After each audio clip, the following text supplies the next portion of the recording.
Welcome everyone to today's live stream, episode 14 of our Baldur's Gate 3 Druid gameplay series. I'm Commander Jorval, and I want to thank you for coming along on our journey today. So, starting off with some admin notes. For those of you who aren't aware, Larian Studios dropped a new trailer for Baldur's Gate 3 this week. It came out after the recent gamer show, and it's rather interesting. I'm not going to go through everything on the trailer. There are plenty of great content creators who have analyzed every bit of that trailer within an inch of its life, in a great way, and pointed out all the details in it. But if you haven't seen it, definitely go take a look at it. Coincidentally enough, it's going to overlap a little bit with what we're going to be seeing today on stream. So we'll explain that when we get into it. But if you haven't seen it yet, please go take a look at the trailer. It's really, really cool, and we'll give you some idea about what we're going to be dealing with in the full release. So into our recap. Last week was an exciting episode in that we started into the Underdark. The Underdark, as I've said before last week, is a great area of early access. It's got a lot of content, it's visually stunning, has a lot of different playthrough potential in it as we explored a little bit with using some of our Druid wild shapes in interesting ways. At the Arcane Tower, and we ended up clearing out most of the Arcane Tower to conclude last week's stream. So this week we're going to start off by talking to Bernard a little bit and showing you some of the interactions and how our exploration of the Arcane Tower has changed that. And then we're going to pick a fight with Bernard.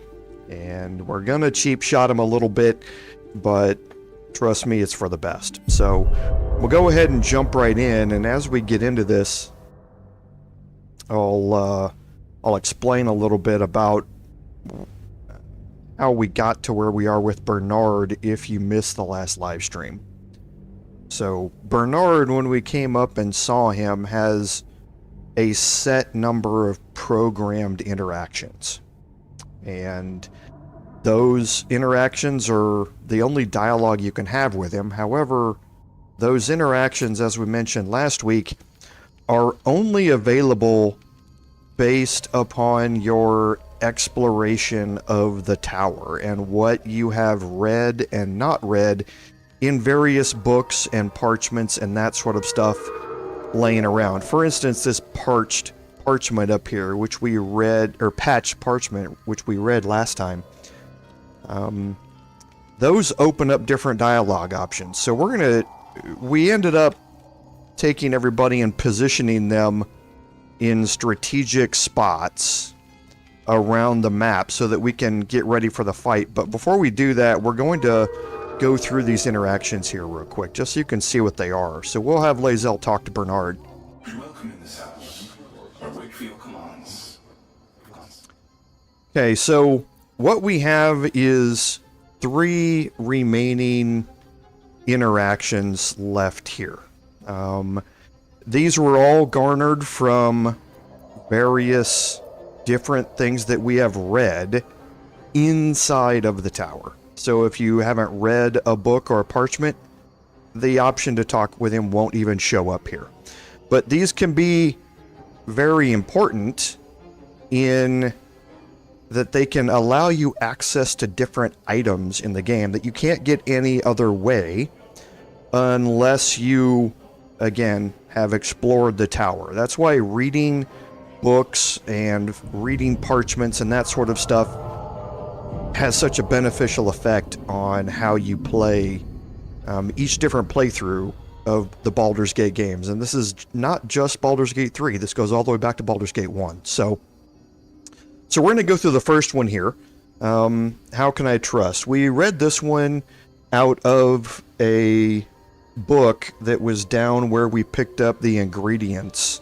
The mushroom spores and that sort of stuff. So we're going to click on this here. If you didn't know the deepest secret show, reveal the truth. Give what you wish to see. Okay.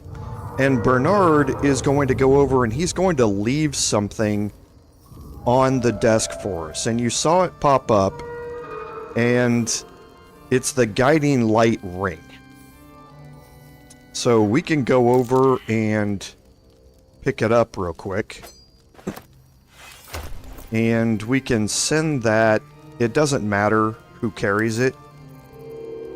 We'll just put it on... Don't know why she's got a gold ring on here.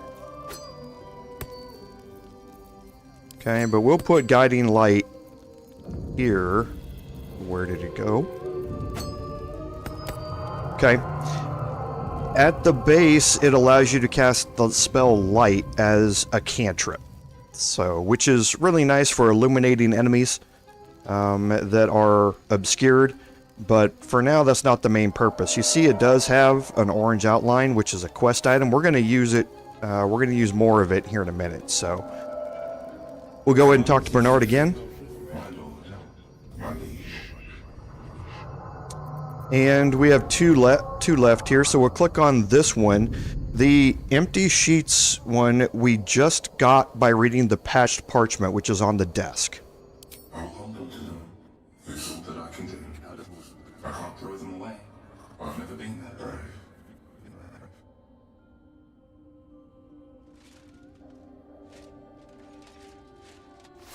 Okay, and he gave us a potion of greater healing.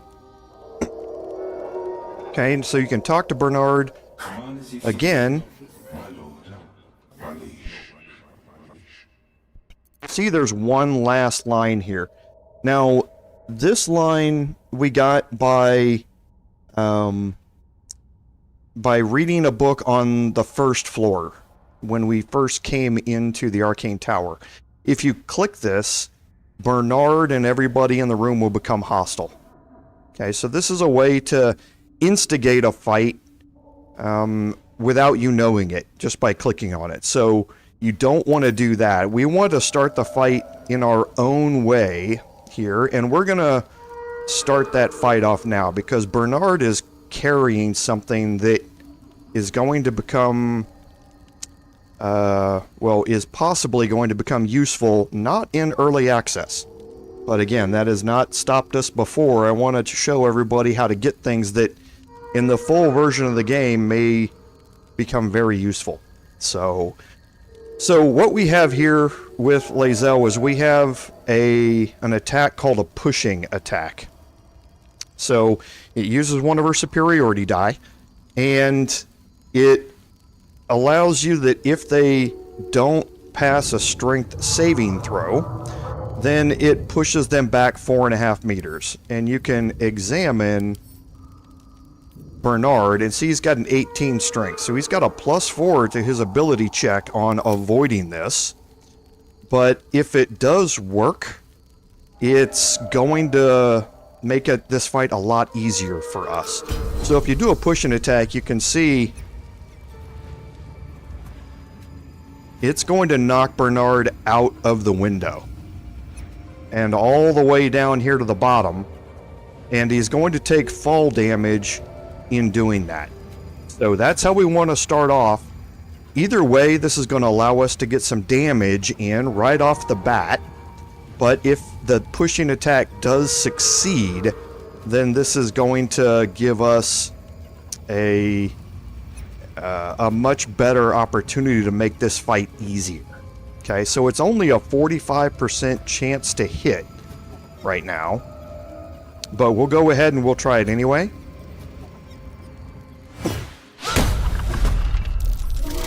Okay, so she missed, and Bernard has a +2 to his initiative rolls. So that's going to make things hard for her to roll initiative. Gale has been seen because of the automaton turning around. This one here probably turned around and his detection cone overlapped Gale. So Gale is in the normal initiative roll now.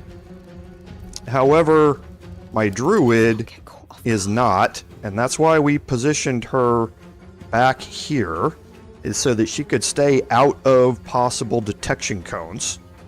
So I think what we're going to do is see if we can cast Fairy Fire here in a location that gets Bernard,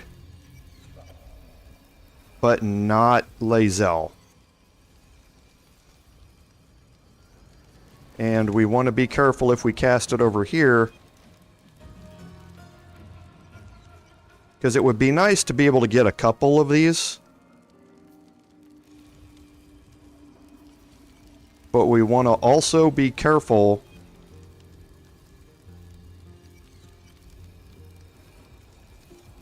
that we're not getting Astarion up there in this. So it looks like we can get a couple here. So we'll go ahead and cast it. My ring lit up. Must have been linked to that button. Okay, so looks like the animated armor did not save, but it looks like Bernard did save. So for Astarion here,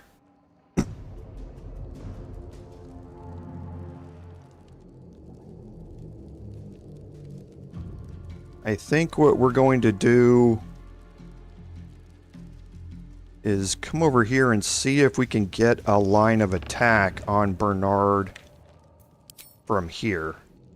So we can, just barely. That's going to put him very, very close to the edge.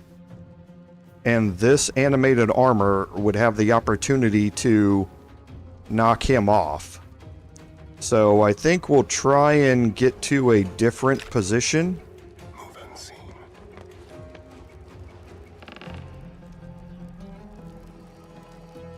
And see if he has... Okay, so we can get to a spot here. So we'll try and get a sneak attack from here on Bernard.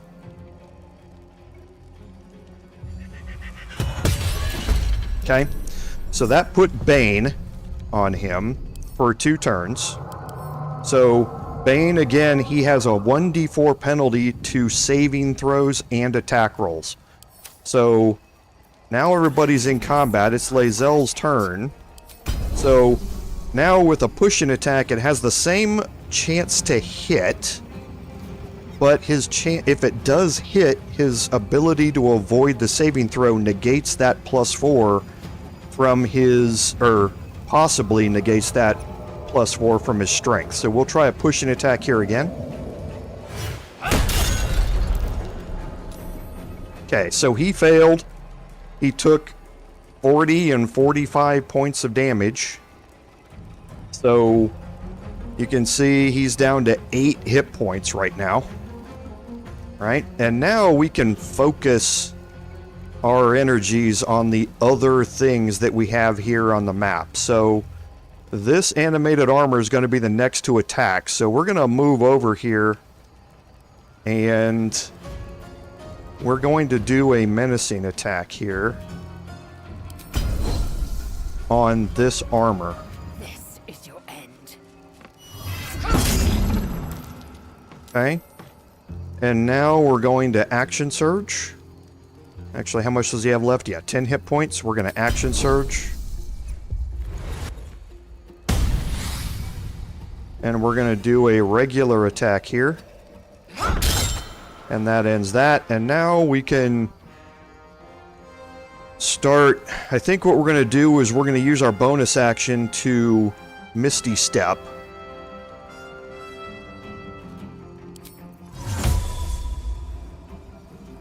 And we're going to Misty Step, I think, into a spot that protects Jorvalen. We don't want any of them to come out and try and do a pushing attack and push her off this ledge. So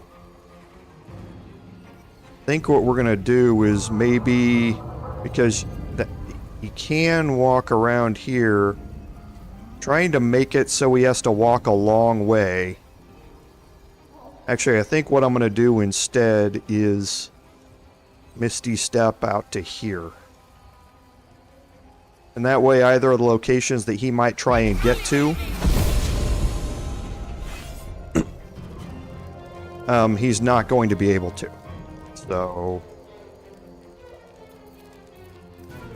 at this point,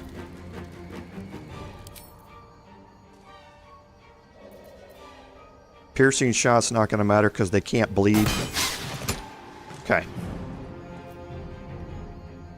So now this one's going to get an attack next. Okay, so it went with a ranged attack, which is good. Alright, now Gale's turn. The other thing that we want to do is try and move people away from this center spot. And the reason for that is that Bernard is down here, but he's not out of the fight. Now he's prone, which means he's going to have to use half of his movement speed to stand up. So he's not going to be able to move very far on this next turn. But when he does get a full movement, he can come up this elevator instantaneously. As soon as he reaches the elevator on the first floor, he can ascend without using his turn. And when he does, he's going to pop up right here in the middle, and we want to stay away from that spot in case he casts his multi-attack aura. So, for now, let's look at what we have for Gale. So, I think...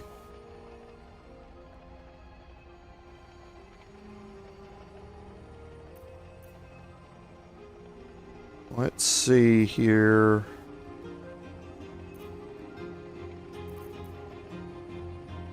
Okay, so I think we're just going to cast Magic Missile here, if we can.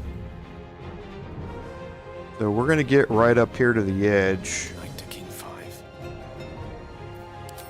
And now see, it's too far. Path is interrupted. Okay, we can cast against this one.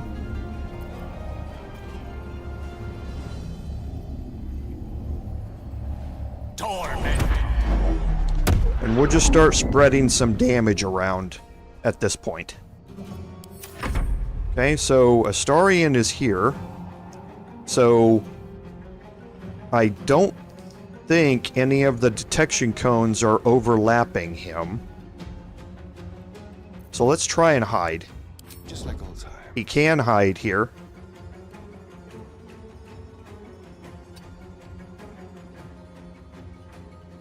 Okay, so... so we can't sneak attack melee unless he's wielding a finesse weapon. I'll have to remember that, because he's going to have disadvantage on his sneak attack ranged, because the target's too close. So... I think what we'll do is probably move him out here and see if he can, if this is too far. Yeah, targets outside of normal range are obscured.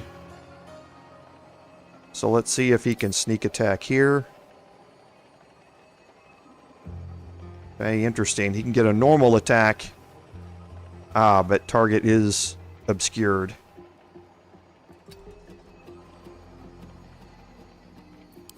Can he see it here? No, he can't. So... target is still too close here, so he's got disadvantage. So let's dash with him after I wasted all of that movement. This way. And again, we don't want to get Astarion in a position where he can be pushed off this ledge. Okay, so this is far enough away. Oh, and he critted. Outstanding. Okay, so I think we're going to just get Astarion a little bit closer here. On my way. And we'll end his turn. I'll go from here. Okay, so now here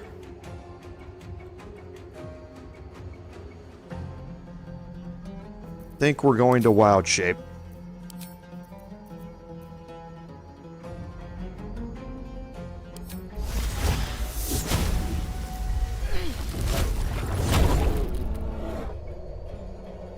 Okay, and I can't reach him over here without putting myself in a bad position of possibly being knocked off. So I think I will move around this way.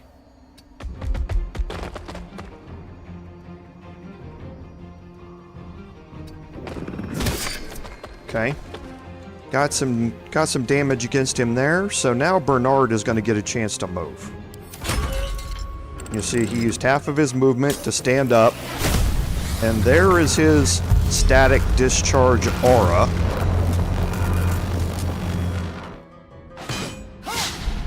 Okay. And it looks like he stopped outside the doors. I don't know if that's because he can't open the doors or because his movement just ran out. Either way, that's good for us. So what we want to do now is focus on getting rid. So this animated armor is going to be the next one to attack. So again, we're going to move up here.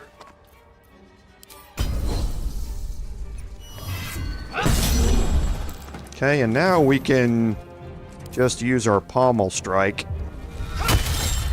Oh, we didn't kill him. Okay, so we will just use one of our regular main hand attacks. And a missed. Great. Okay, didn't want that, but both of those ranged attacks were too close, so he had disadvantage on them. Now what we're going to do with Gale here is cast Cloud of Daggers right here in the center.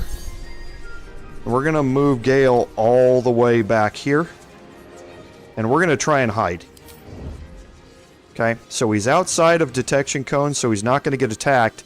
Now if Bernard makes it up here, if he does come through the door next turn and comes up here, he's going to run right into the blade, or into the Storm of Daggers spell. So that's, or Cloud of Daggers. That's exactly what we want. That would be enough to more than likely kill him as soon as he comes up here, and that would kind of end a big fight. So, Astarion, we're going to hide. Again, still outside of detection cones. And we'll see what options we have. So, too far. Disadvantage against that one. So, let's dash. Okay, and we can move Astarion all the way back here behind this one. Now this is going to put him in a dangerous position.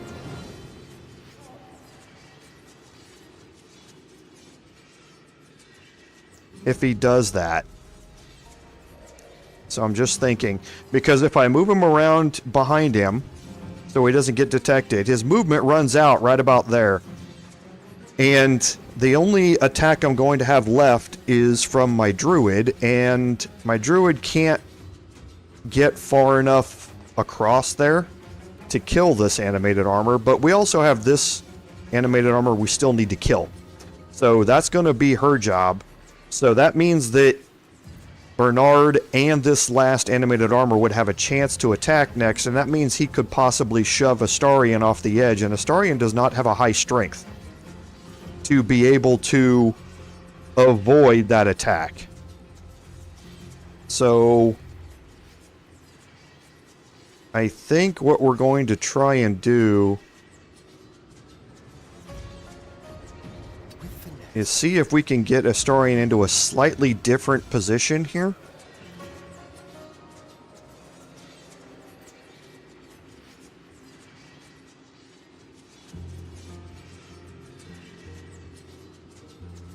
I don't want to move him very close here because Bernard's going to be coming up, but his path is interrupted by this. So the only way to get a sneak attack is to move slightly closer. I think we're just going to have to do it. Spill some blood.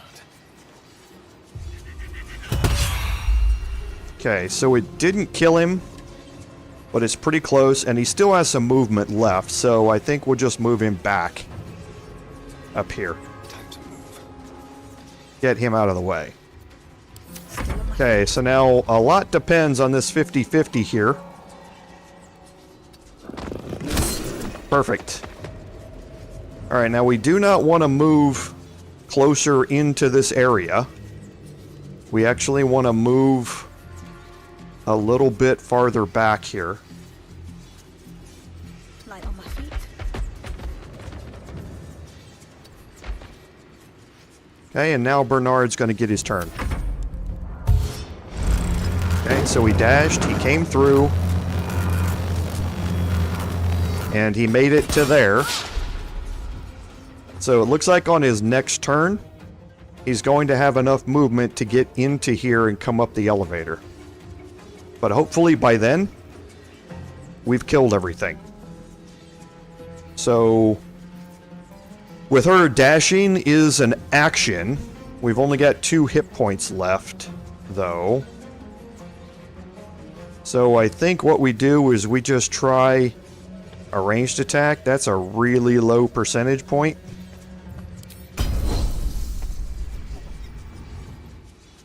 So this would cost her action again.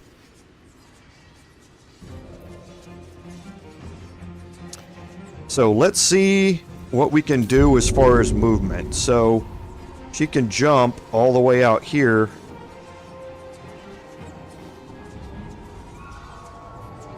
Okay, so she can jump all the way to here and still have movement left. So we'll do that. Guide me. Okay, and now I want to get her a little bit over more this way.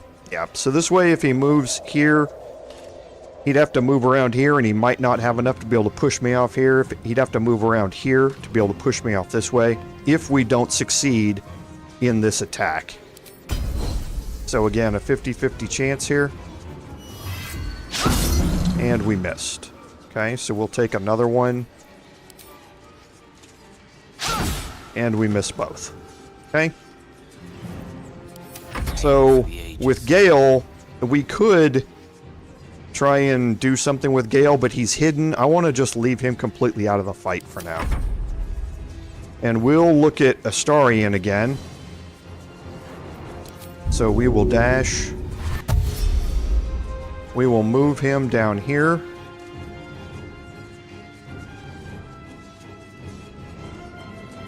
Actually, we will hide first. Let's have a little fun. Okay, and now we will move down here. That uses less than half his movement, so he'll be able to get back up there. And we'll sneak attack here. Perfect, and now we will move him back and get him up here on the high ground.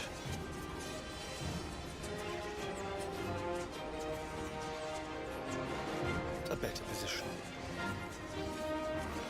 Okay. And now everybody is as far away from this central point as we can get. We're actually going to move my druid back a little bit farther into this corner. Okay. Actually, we won't. We'll move her up here, so because she has, you know, basically 30 free hit points, his electrifying aura isn't going to damage her from that much, and if she does, when Bernard comes up here, hopefully he'll go after her instead and soak up some of the free hits with those hit points. So here's Bernard's turn. Okay, so he's dashing, so he's not going to be able to attack. But you see, he can come right up here without losing anything off his turn, and he did run into Cloud of Daggers, so he only has 3 hit points left. Now, let's look at what makes him so dangerous here. So, his static discharge is all constructs near him inside that aura deal an extra 1d6 plus 2 lightning damage. So all of those animated armors, they would be dealing extra damage if he was still up here during that fight. Everyone else, including us, will receive 2d8 lightning damage every turn that we're standing inside of that aura. Okay? And then, this is just standing near him, you get a static discharge, which deals an additional 1d6 lightning damage. So he can deal a lot of lightning damage in just by standing somewhere near him. Okay, sorry that's a little loud there. So we don't need that much to be able to kill him. Only 3 more hit points, and we have everybody in our party still left available to do that. So we'll start it off just by trying a ranged attack for a 35% chance. Perfect. Okay, and now we will get Gale to relinquish his concentration, and we will get everybody grouped back up. And now we will dismiss our wild shape. And we can get rid of Fairy Fire while we're here. Okay, so why did we go through all of that? So, the first is looking at the animated armors here. Okay, they all have heavy crossbows, which are 1d10 plus 3 if you are proficient in either martial weapons or heavy crossbows. I don't know as if anybody but Lae'zel is.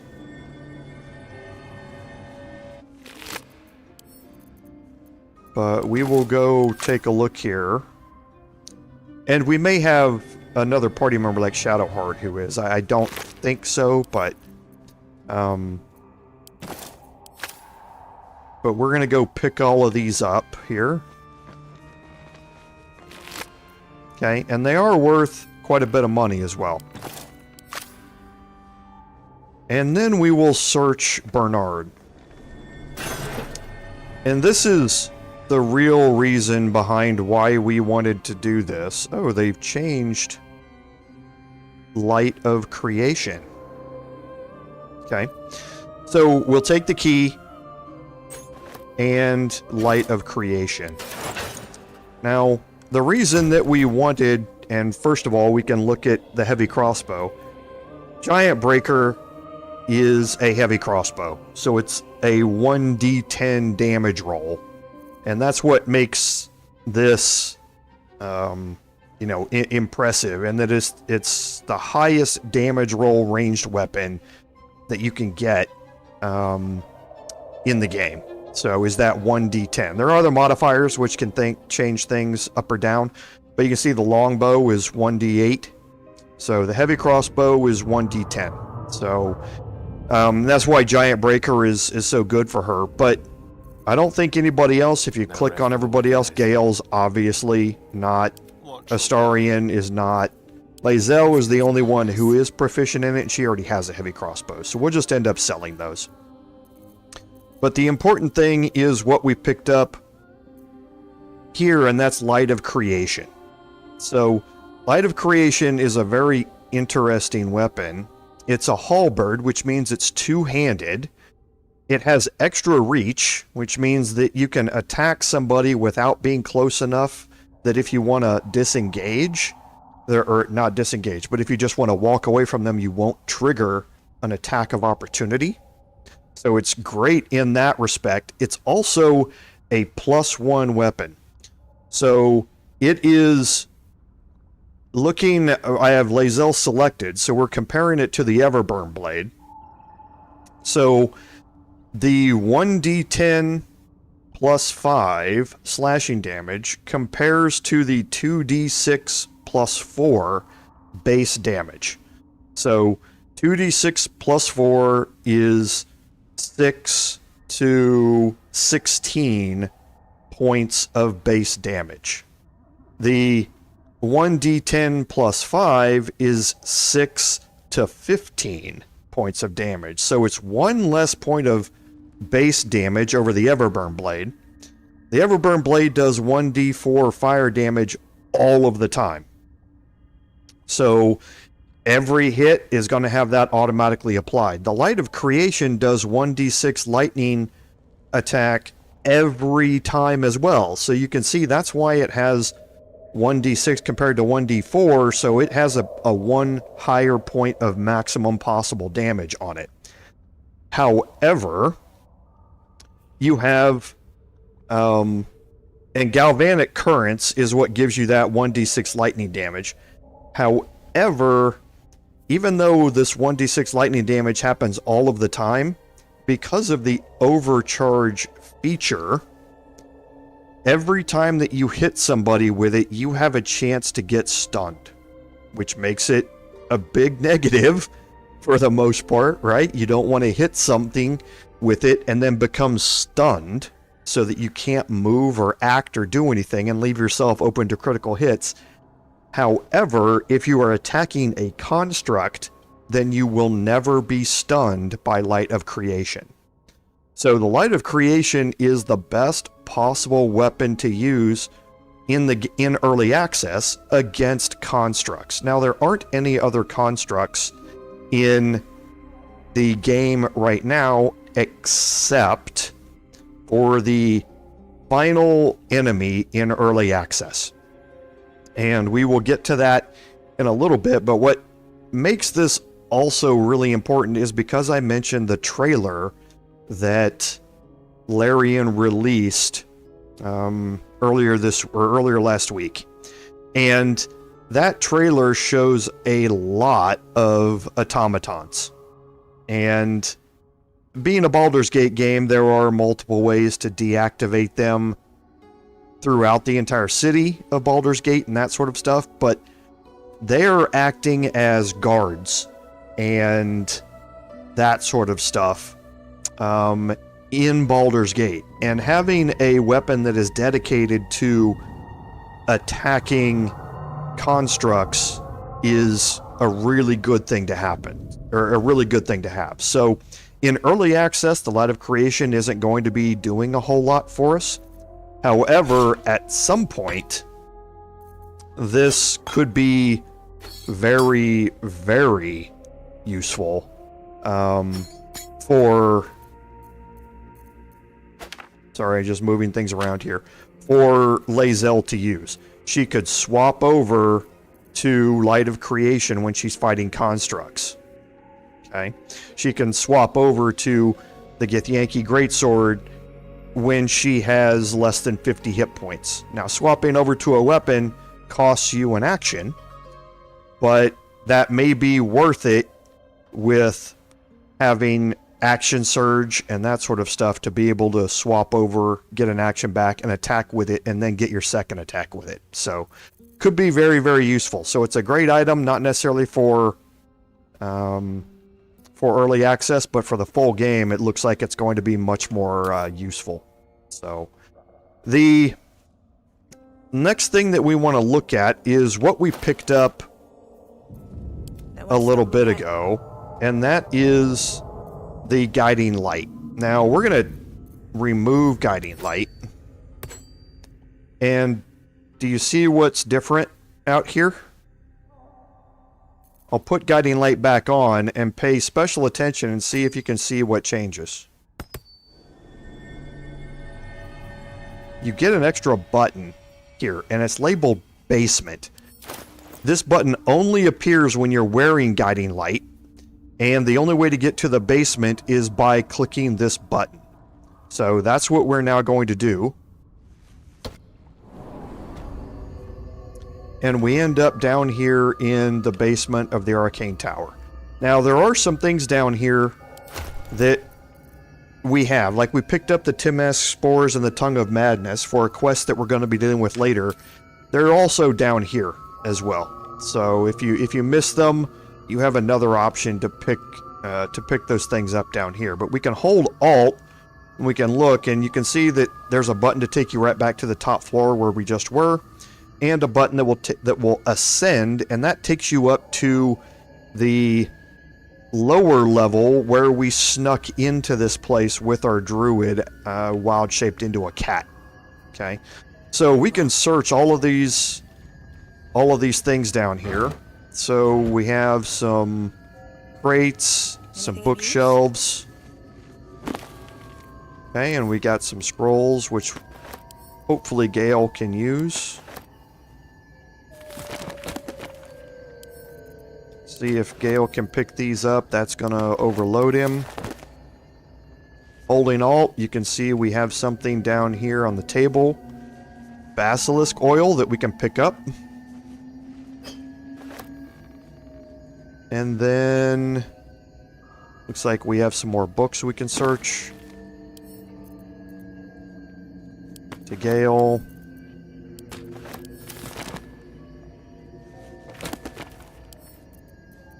And we will go through these.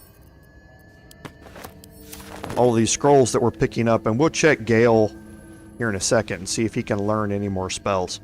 And see, here's the Tongues of Madness. So you can get both of these items down here. In case you didn't pick them up from the floor upstairs. Okay, more regular books that we don't need to really worry about. Nothing down here on the floor. Okay, like I said, we do have some Tongues of Madness here that you can pick up. There's a flask, which is worth quite a bit. It's worth 30 gold. And then you pick up the Staff of Arcane Blessing. Okay. Now, we'll look at that here in a second. So we can search the wooden desk. We can take the book. We'll actually have Lae'zel pick up the book. This'll do. Okay, and we will bring Astarion over here next to the chest. No warning, so it's not trapped and it's not locked. So an elixir of force resistance. We have a scroll of feigned death. And it looks like a lot of the level 3 spell scrolls don't have icons yet.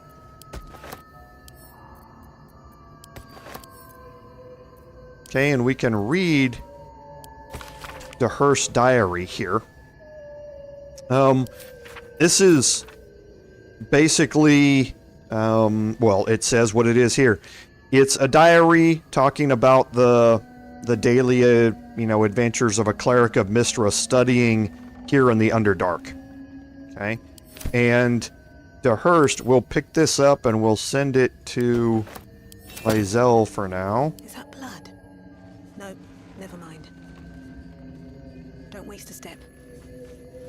Now you can come up to this metal door.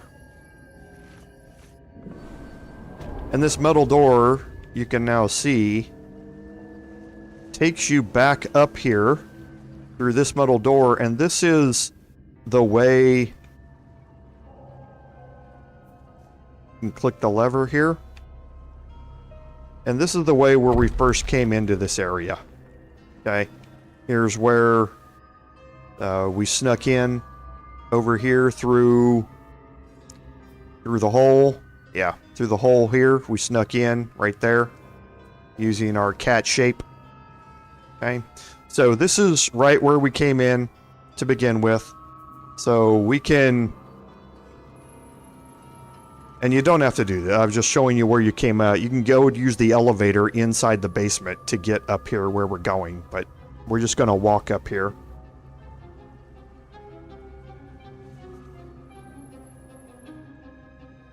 Okay, and now you're back up here on the first floor, which is where the elevator is. And you can ascend back up and ascend. And now you were at the main entrance. Okay, so this is right where we came in. Okay, and again, everything is deactivated. The turrets are not active right now.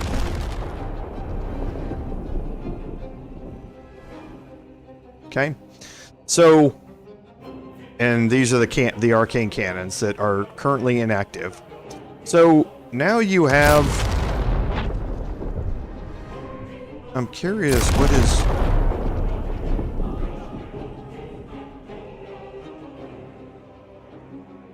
making that noise? Interesting.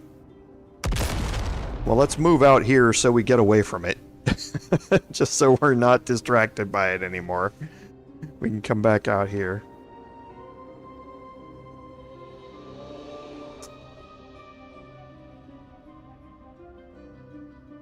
Okay, so before we go much farther, let's change this stuff out, because the Sickle of Booyal is not going to work for us here, because it's not a finesse weapon. So he cannot attack, he cannot do a sneak attack with that. He would have to have one of these short swords to make that work. So the Sickle of Booyal is some nice damage, and it has a nice possible, you know, addition to it, but it removes his sneak attack ability. So we'll just send that to camp just to keep it. We don't need to do that, but we will. Yeah, so the Scroll of Feigned Death. So let's look at a couple of things first. So let's look at Gale. Go to his spell book and look at his opportunity to learn more spells. So anything he's got 2 of, we can learn it without and still keep a scroll. So he can learn the spell Blindness. He can learn Flaming Sphere. And now he's got some others. So he can learn Charm Person as well. So it's going to cost us 250 gold to learn those.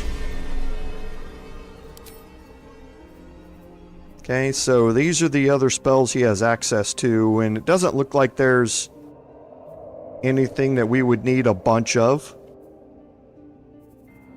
So I think we're okay not learning any new spells. Now we'll go back to inventory, and we'll look and we'll see what else we picked up here. So we picked up the Staff of Arcane Blessing, and we picked up the Sparks Wall. So... oh, we did pick up some Basilisk Oil as well. Basilisk Oil turns a petrified creature back into its organic form. So we've seen some petrified creatures. We saw a petrified dwarf down in the underground area of the Hag's Lair. If you turn him back to his normal self, remember he's got a terminal disease. He will immediately die as soon as you do it. So it's kind of a waste, but it's an interesting little thing to watch play out. We also have some more petrified drows, so we could go over there and turn one more of them into their normal form.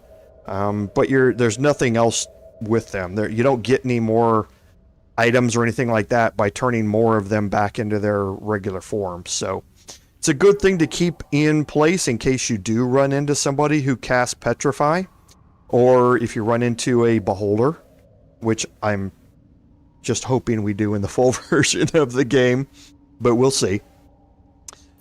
We picked up the Staff of Arcane Blessing. Now, for Gale here, the interesting thing is comparing between these two. Now, remember, the Staff of Crones is one of those items that Gale can absorb the weave on to keep him alive. So you don't want to count on the fact that the Staff of Crones is going to be available to him all of the time. It might be, but again, it might not be as well. If it becomes one of those items that you have to use to keep him alive, then you may not have the Staff of Crones available to you. So the Staff of Arcane Blessing is very interesting. It has the same topple action, which is not really what you're interested in. The Staff of Crones allows you to cast Ray of Sickness every turn for free, which is what makes it, so great, with being able to do a 2d8 poison damage, every turn. Staff of Arcane Blessing allows you to cast Bless. So you're allowed to cast it once per long rest, and it's just like the Bless spell. So anybody who can use a quarterstaff, which is a simple weapon, so everybody's able to use it, can use this to cast Bless. Now, that can be very, very nice. And if you're not using, for instance, your Druid to do a lot of melee attacks, then having the staff equipped, you're going to lose 1d10. It's now 1d8 damage because I'm using it one-handed. But here I'm 1d6, so I lose a little bit of damage. But if you're not using your melee weapons to cause damage anyway, then having Bless available to you at the start of combat can be very, very nice. So that's a great option to have, but it's also a great staff to have on your cleric or somebody like that. Not so necessarily much Gale or somebody like that if you have Staff of Crones, but if you have both Gale and Shadowheart, then having this staff is a great thing to have on Shadowheart because she can cast Bless without having to use the Bless spell or have it prepared. So the next thing is the Sparks Wall. The Sparks Wall is just straight up, you can't be electrocuted. Now, what's nice about the Sparks Wall is that it can be used in conjunction with another item, which I don't think we currently have on us. We don't. There's a set of boots that when you are standing in water, that water becomes electrified. And when you're standing in electrified water, you gain lightning charges. Having the Sparks Wall while you're wearing those boots means that you are no longer electrocuted by that water that you're standing in.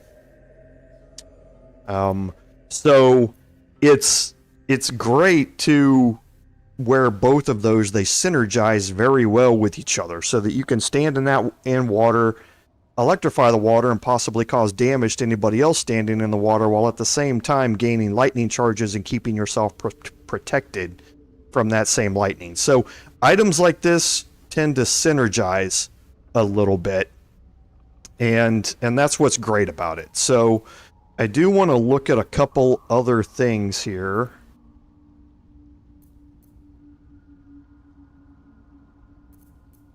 So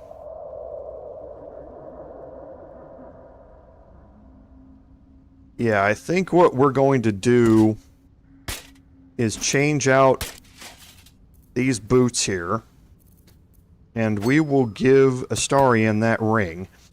So he dashes all the time anyway, so he's going to be getting lightning charges every time he dashes. While at the same, and since he dashes multiple times, as soon as he builds up 5 of them, that's just straight bonus damage to anything that he does. So he's going to get some benefit out of them, but he's not getting any other advantages of other items. He's wearing, yeah, he needs the guidance cantrip, but I could put that on somebody else. Yeah, because see, this is lightning spells only. So...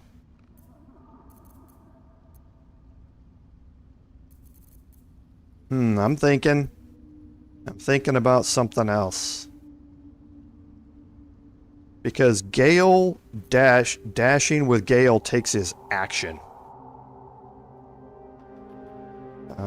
So he would forego having to cast, or forego casting spells to get lightning charges, to be able to use lightning blast to get extra damage on that. I don't think it's worth it for him to do. So we'll leave it where it is. Okay. So now looking at our map, you can see we've cleared out the Arcane Tower here. You can see we have a quest icon down here. This is leading down into this village, which we're going to do, but it's going to be one of the last things that we do down here. We have this quest marker, which is simply the path out. This leads us up to the tea house that we looked at earlier. Hey, Rainmar, welcome to the stream. Thanks for joining in. I appreciate it. So, we know what this is. So now looking through the rest of it, we have a lot of unexplored area up here. So we're going to use our fast travel. We're going to fast travel back to the Selûnite outpost here. And we're going to go from there. So this is Underdark Selûnite outpost. My pleasure. Okay, and we can make our way back out here. We don't want Gale leading this. Moving ahead. And now we're going to use the lever and open this gate.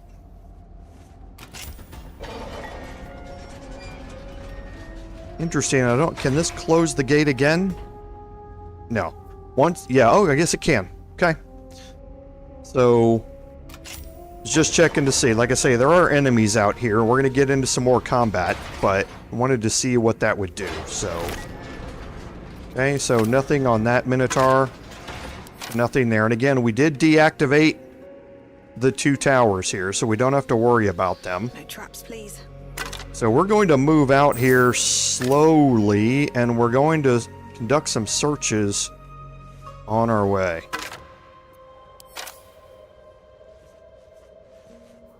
Okay, and from here we're going to put our group into hiding Any attention right now? while we continue some of these searches.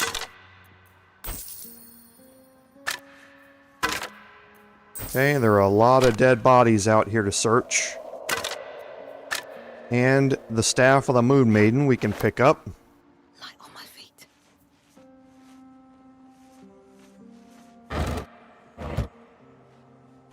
Okay, and we have a Chasm Creeper that we can pick up here. Maybe I need more. A Dragon Egg Mushroom. And we have another trunk. It has some Alchemist Fire that we will send to Astarion. And we have a journal here. Let's search the burlap sacks first. Then we can read this journal. Okay, so talks about the losses that the Selûnites have endured down here. So basically, they lost a bunch of people down here in trying to create this outpost in the Underdark, and some of them are not too happy about the fact that a lot of people have died because of it. So we're going to get Lae'zel to pick up the book. I can't waste any more time. And we already searched the skeleton, I believe. Yes, we did. Okay, so we can start to make our way down here very, very slowly, as I said. Okay, nothing there. And just a little bit more gold there. Okay. Now you can see that we have a path that leads over here. You can see it on the map here. And we have another path that leads over this way and around. Okay, that path brings you back around here. So you don't miss out on anything by taking that route, but you also have a path that branches off and heads down this way, which leads you to a gap you can jump across to get into this area. Okay, this is what characterizes the Underdark, is that there's a bunch of different paths that you can take to get from one location to another. Okay, and again, we're going to take this a little slow. These fungal spores are everywhere. Okay, and they're talking about these purple spores here. More are coming. That voice. Do you hear it too? They're coming. They're coming.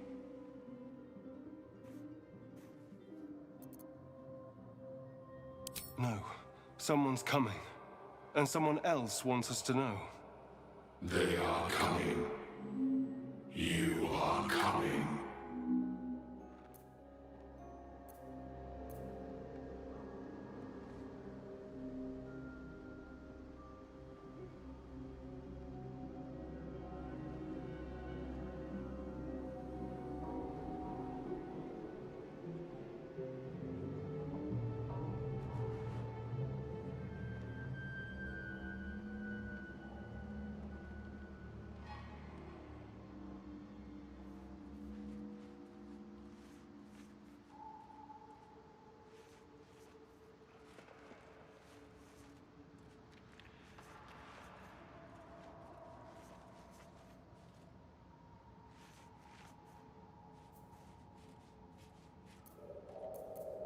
How much longer will this take?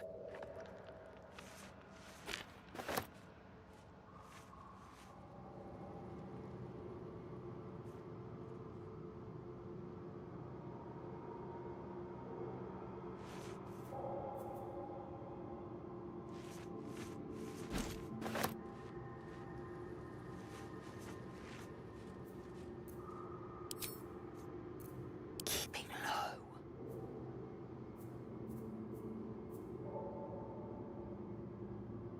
A slender drow blade impales the stone before you, keeping a silent vigil.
Feels like you're warring with 10 people for the blade.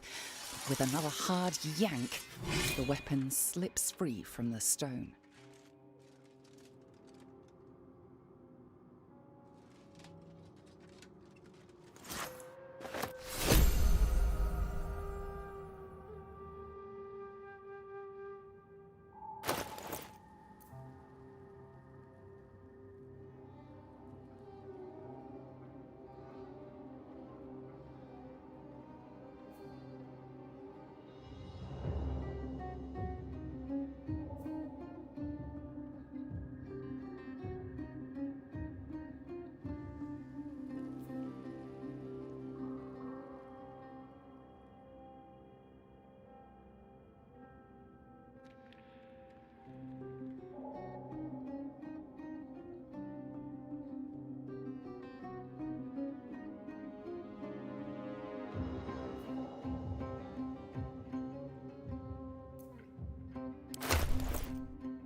Waiting with bated breath.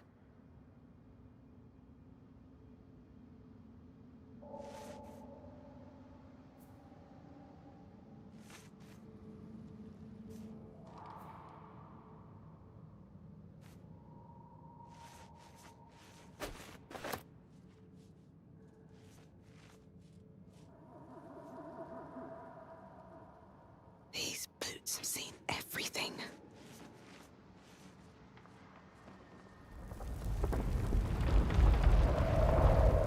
An earthquake down in the Underdark. The stuff of nightmares. What is it? They won't see me coming. Something smells tasty. Stay low.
new horizons.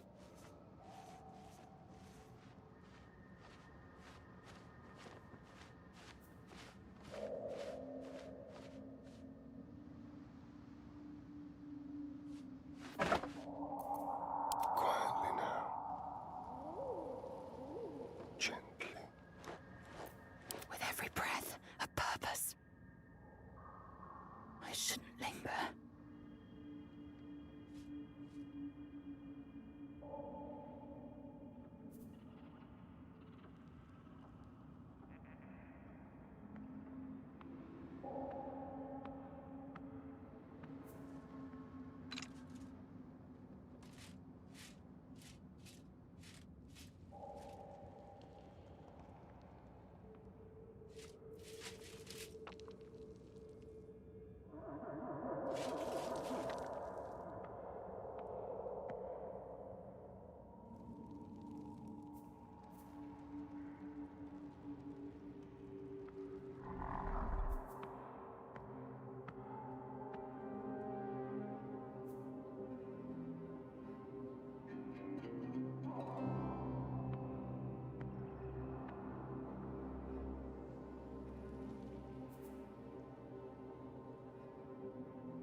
Broken bones must have fallen.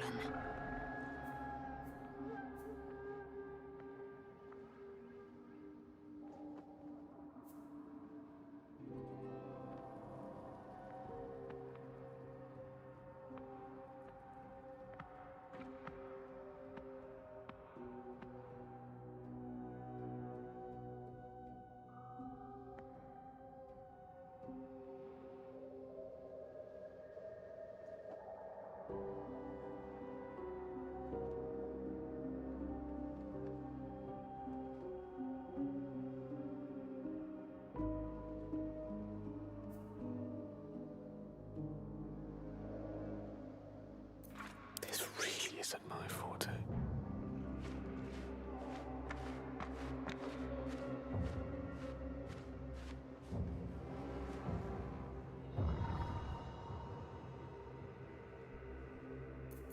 Time to kill. Step carefully.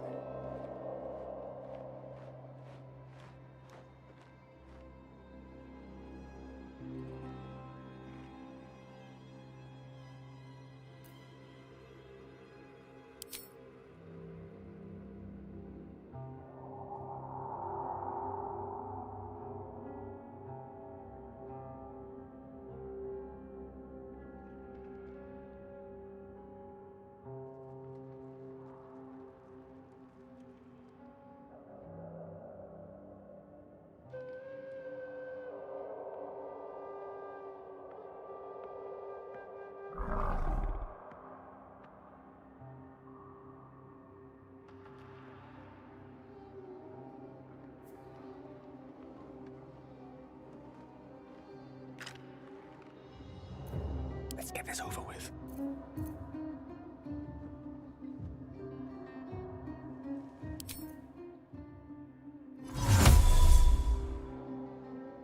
Forthwith.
shall be done.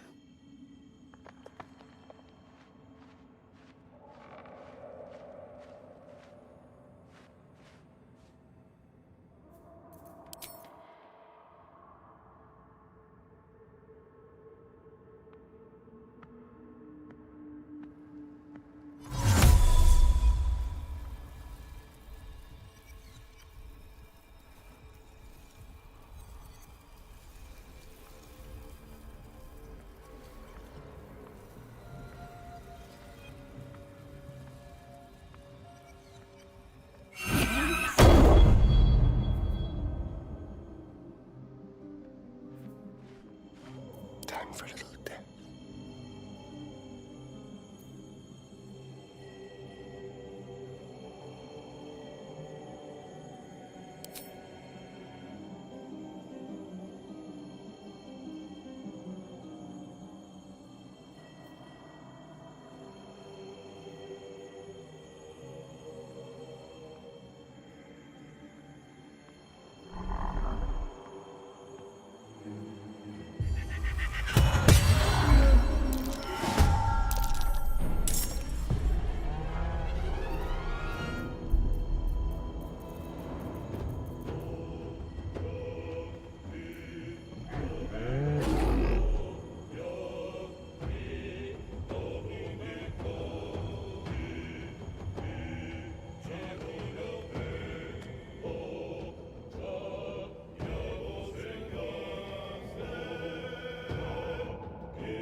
Lae'zel.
Maybe I should stay crouched forever. Surprised you spotted me. Of course.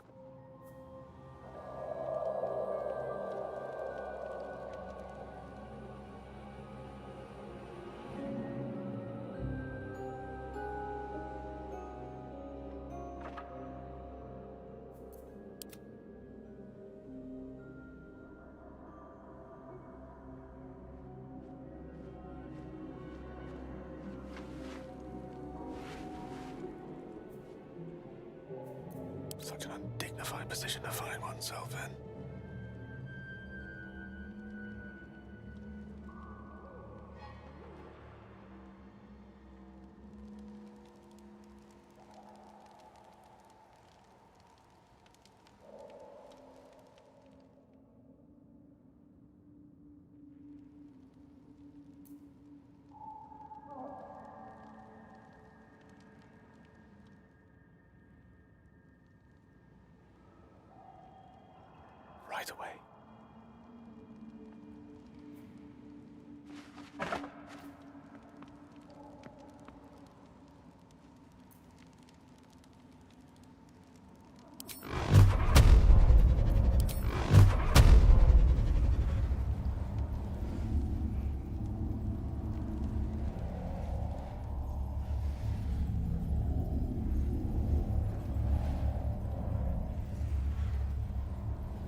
Still breathing, despite everything.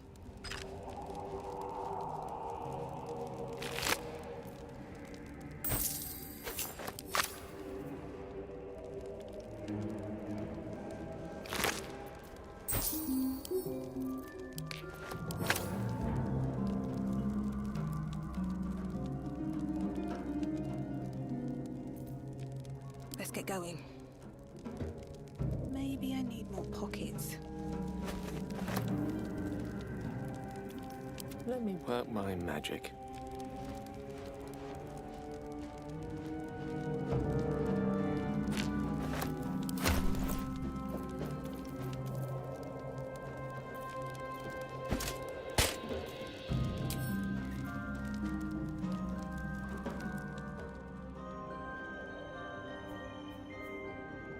Very well. On it.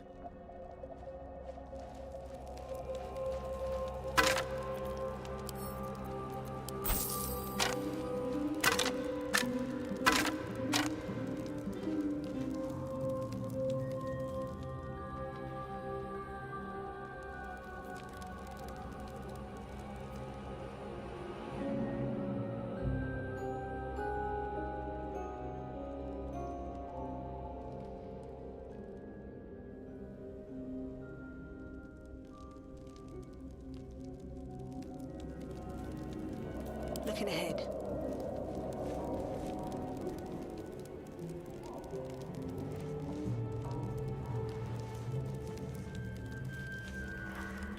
Timasks, known to cause confusion.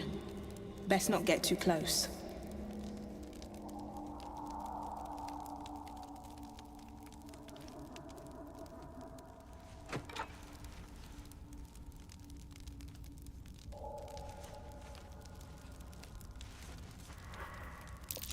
Something over there.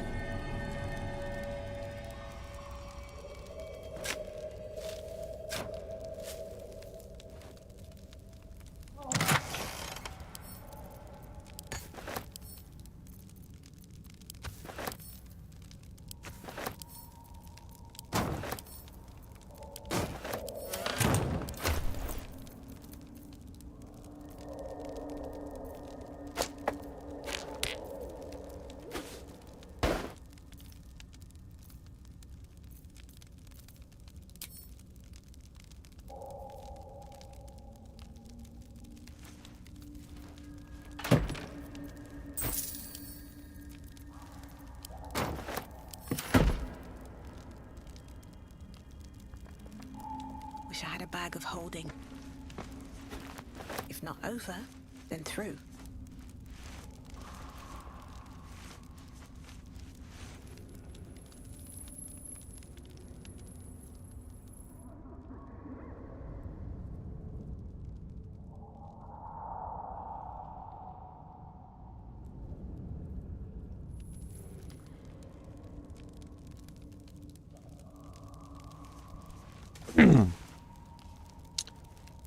Okay, so we're gonna make our way up here.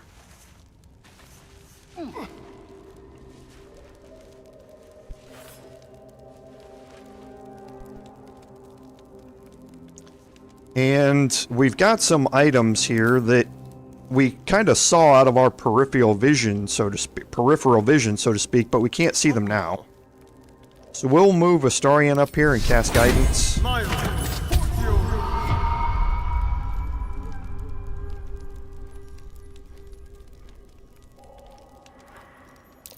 Okay, and he did find the trap here, the blast mine. Okay, there's another one there, and then there's another one here. Okay, now with Astarion, something I want to try here. I want to disarm these. The reason for it is that this net is a way to get up here to this top area. Now, there's another way. We can jump up to here, and over to here. Astarion doesn't necessarily have the strength to do all of that, so we want to disarm these trip mines, because if they blow up, it's going to blow up the net, and you won't be able to climb up there.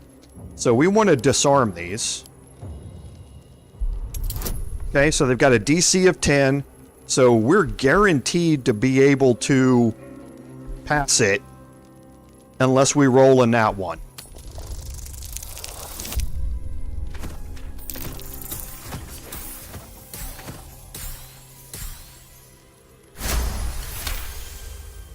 Okay, so that's 1 down. Actually, we're going to... His guidance just wore off, so we're going to cast guidance again and see if we can move up and detect that other one. Because you have to be able to detect it to disarm it.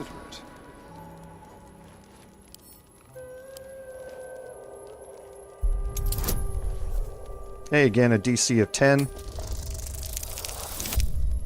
Ooh, and nat 20. Nice. First one of the live stream. Hope that doesn't mean we're going to roll a nat 1 here.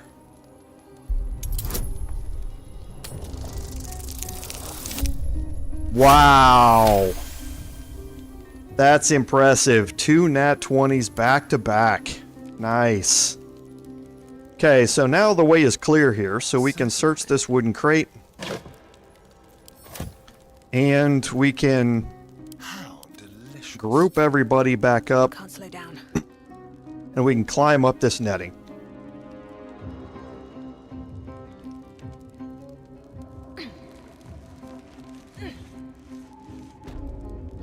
Okay, and we're in the storehouse.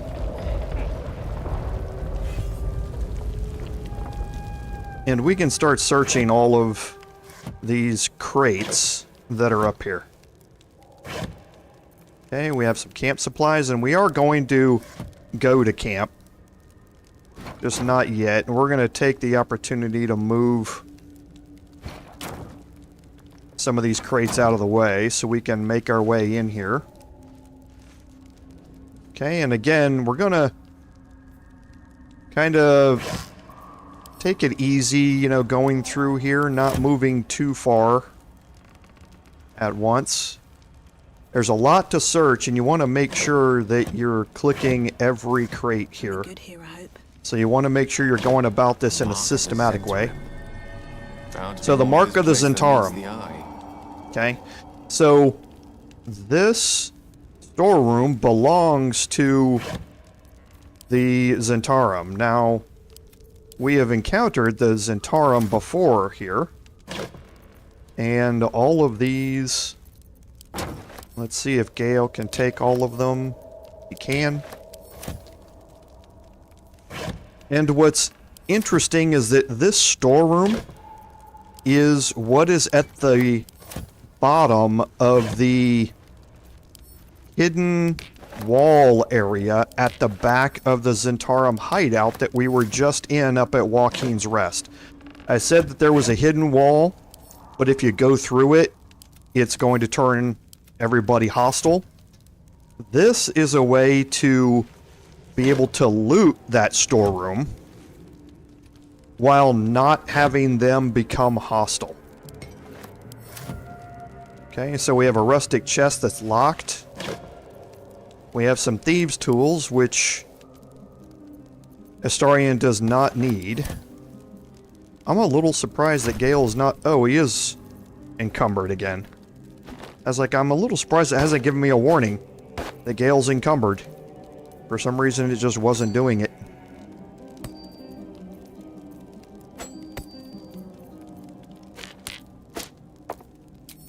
Okay, so we will use Astarion to pick this chest. A crooked touch. Again, only can fail it with a nat 1. The lowest possible without rolling a nat 1.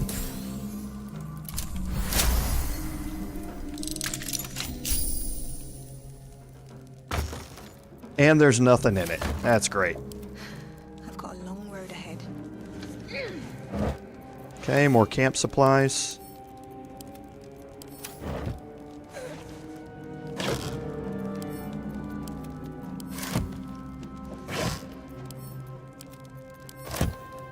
Alright, so now we're making our way up here to this side of the door. And some more jewelry that Gale's going to get to sell. And we are going to get to sell it here pretty quick. Well, hello. And we can move Astarion up here, getting close to the chest, and now we can lockpick it. With pleasure. Another DC of 10. We can only fail it with a 1 again.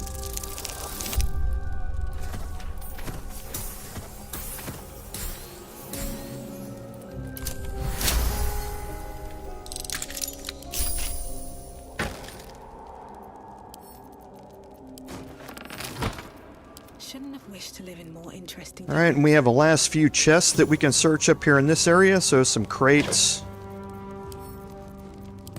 A bunch of valuable jewelry in here. And camp supplies. Camera can get a little weird down here because we've got walls all the way around us. So, things get a little weird. You just have to kind of zoom back out a little bit or adjust your camera view.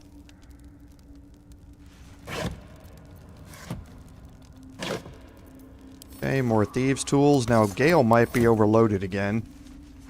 Thieves' tools are heavy. That's why I don't try and carry many of them. A trap. This place is more dangerous than I thought. Okay, so they did discover the trap around the chest, which is great.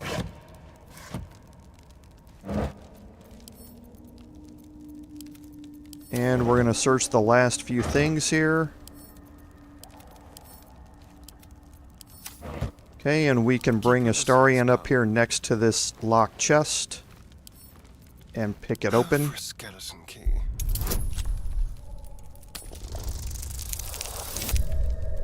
Okay. So the rolls are either really good or really bad today, it looks like. There is no in between. So we'll just hope we get the good rolls when we need them. No one back home will ever believe this. So holding Alt, nothing else that we can see, so we'll just search these chests up here, and this should be the end of it.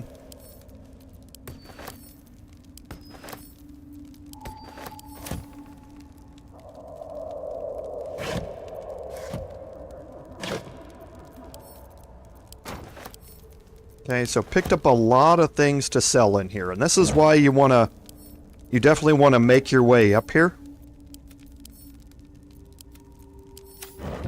However, you don't have to anger the Zhentarim to basically steal everything out from underneath them. So now what I'm going to do is I'm going to bring everybody back here, Light on my feet. and then when I get here, I'm going to split the group. And I'm going to take Astarion back. Now, the reason I'm doing this is because I used up all my inspirations pulling that sword from the stone. Now, with disarms, you have disarm kits, but if you fail the disarm, the only way to try again is with an inspiration. Having multiple trap disarm kits doesn't allow you to try and disarm it again. And it basically means that if I fail it, and since I don't have any inspirations, it's going to go off. It's going to explode. I don't want everybody else to be caught in that. So I just want Astarion here in this area in case the trap goes off. So total bonus 13 to 16, so a minimum of 13. So again, with a 2, I'd pass it. So I can only fail it with a nat 1.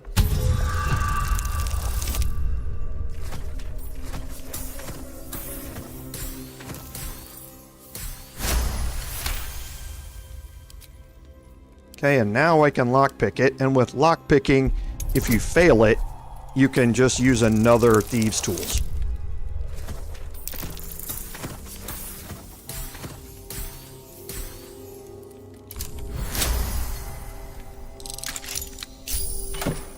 Okay, and we have some scrolls for Gale. So now we'll take Astarion, we'll bring him back to the group, So that's progress. and we'll group everybody up. Now, from here, we're going to make our way back down. Another step forward.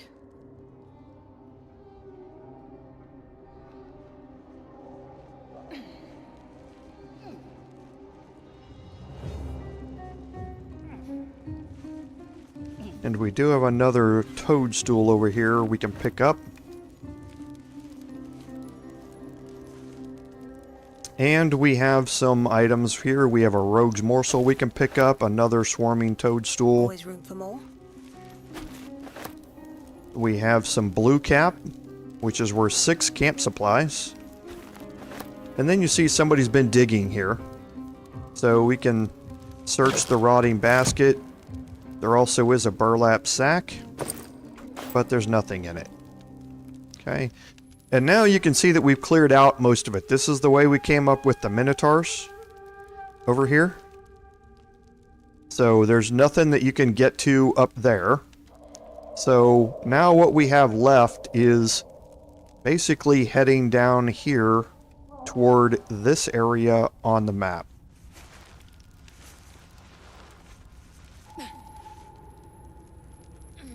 Okay, and again, we're going to kind of make our way slowly. First time going through areas, holding Alt. We have a rogue's morsel down here.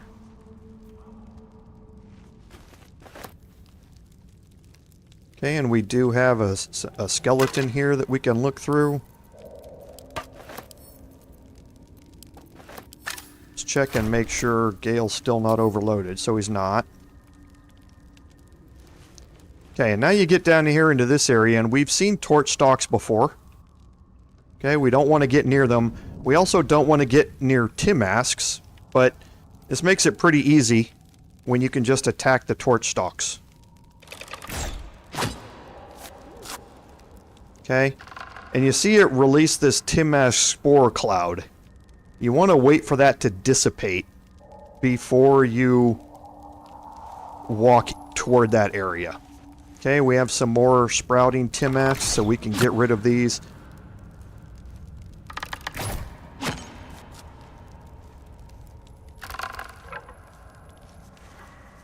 Timask and torch stalks. Hell of a combination. That is right. Gale identifies the danger inherent in where we're at.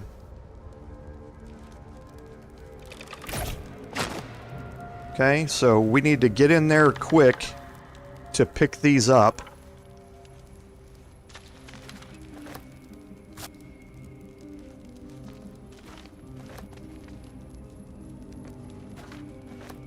Okay. Blowing them up with the torch stalk dropped those items. It blew up the backpack and dropped those items on the ground. So you need to get in there fast to pick them up. Okay, now the eagle-eyed among you have seen our mini-map trigger. And we have Myconids up here. That's the way we're going to go. But we're going to open up a little bit more of the map first.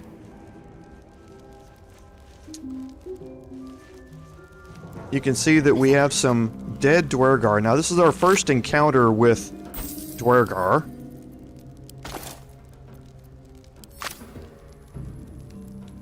Corpses. These creatures did battle with Duergar.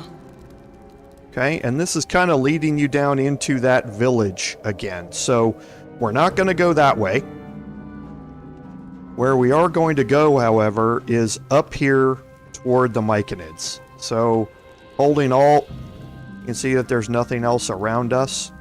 So we're going to make our way up here toward the Duergar. Or, I mean, toward the Myconids. And it'll trigger a cutscene. You are swallowed by a chorus of turbulent music. Through one creature sing many voices. The harmony of an entire collective. She has come. She is here. The choir fades. A single melody rises above the others, brassy and commanding. I am sovereign. You see a vision.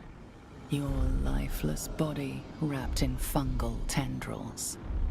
The sovereign is threatening you. State your purpose. So this is the same voice that we heard in our head earlier, talking about that they knew we were coming. So we have some options here for intimidation, insight, and persuasion. insight is why I did this conversation with my druid, because she has insight proficiency and a +4 from her wisdom. So you can use your parasite to focus on it. However, that doesn't really go too well on this encounter here. So I'm going to use my insight check. It's only a DC of 5, so I've got a bonus of 7. I can only fail this with a nat 1.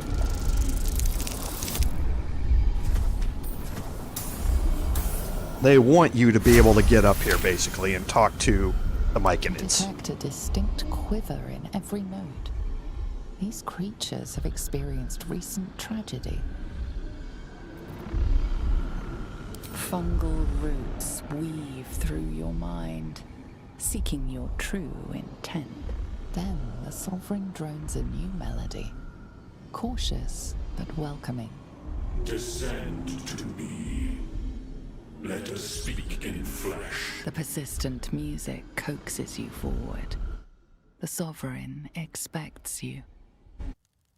Okay, so this basically turns them, or keeps them from turning hostile, and you're now able to make your way into Ebon Lake Grotto. And there's a few quests that we can pick up here inside the grotto. We'll do some quick exploring around. So we did pick up the waypoint's up here, so we can fast travel now back here. Heading down this way, you see a pool of blood down here, and it's another way that leads us down and around and possibly down into the village again, but it also is another way to lead us back toward an exit from the camp. So we're just gonna quickly explore down here. Now, most of these things are going to be marked as steel, so you don't want to go around just taking everything. However, there's some laccolite down here that is not marked as steel. And we did see our first bibber bang that went off.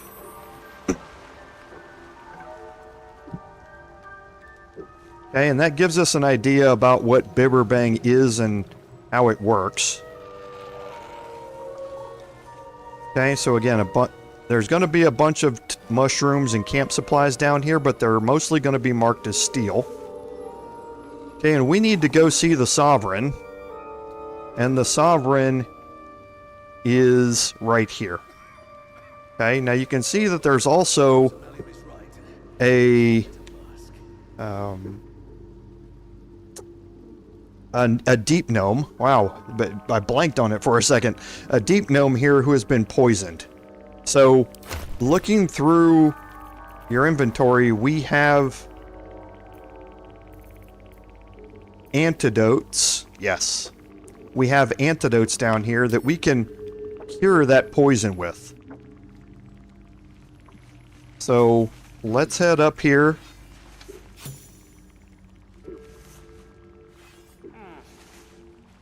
And talk to Thulla real quick. Don't. Her condition is familiar. Poison, derived from a wild weed common to the Underdark. She'll need an antidote soon, most likely held by the poisoner. Okay, so if you do not have what they want you to do here is go to the Dwergar camp and find the antidote and then bring it back.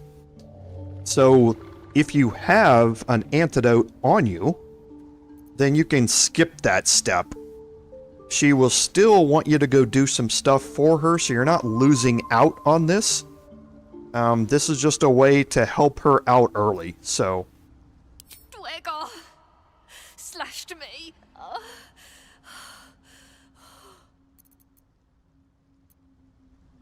Myconids. Took pity on me. Sound lads, especially since the Greys gave him hell for it. Charitable bunch, these Myconids. And he's more so than Korga and her pet snake.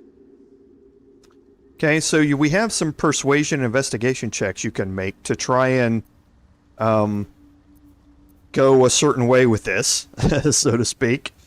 You have a medicine check, which we could, have a really good chance of passing. We have wisdom, we have medicine proficiency, and we have advantage on this. So the highest roll of 2d20 plus 7. So we can check this. It's got a really high DC to go along with it. We can add guidance onto this. 2 extraordinarily low rolls. And we passed it. Because of our plus 7 and our guidance, we were able to pass it. Blurg have innate resistance to poison, and thus no need for intricate brews. Though deadly if left untreated, the poison can be cured by the antidote or natural remedies. Okay, so here is an option that you can get to find another way to cure her. I'm just going to give her the antitoxin because I have an antidote that is on me right now.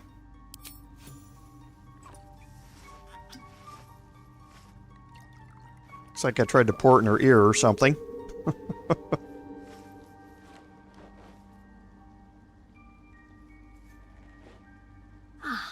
Gods! Whatever that is, I needed it. Why are you helping me? No arguments there. Felt like a hook horror was sorting through my guts. But that cure did the trick. Quick shot too. I thank you for your help, but I gotta get moving. Oh, Carl's garters. Oh, I don't have time for this. My kin need me. Seems you're the helping kind. All right. I need you to rescue my kin. Not charity, mind. We can pay. We're Iron Hand Clan. Best artificers in Baldur's Gate. We were on an expedition down here when the Dwergar snatched us up. I got away, but not the others. The Greys have them digging out some old ruin across the lake. Just mining for materials. Nothing unusual. The briefest hesitation, but enough. She's lying. But our work pays well. Help my clan and we'll make it worth your while, I swear. Okay, so I did pass the insight check. So I could try and roll a persuasion check here to let her know that she's lying. The only bonus I'm going to get is 1d4 from guidance. And it's a high DC. And I rolled really low. So that's 3 really low rolls in a row. I'm telling you, we take care of our friends. That's no lie. Thank you. Only wish I could go with you. But here. I nabbed these boots from the Greys when I ran. I'll feel better knowing you're using them to kick some Dwergar ass. I'll mark where I made my escape, and wait here, I suppose. Not much choice, eh? Okay. So, we completed the quest, Cure the Poison Gnome. That quest would have taken us all the way over to the Dwergar encampment and back. But now we just healed her up, so we're good. And she gave us the Boots of Speed. Now, the Boots of Speed are very, very interesting in that what they do is give you the class action Click Heals. Now, Click Heals is a combination, well, it's kind of like a combination of Disengage and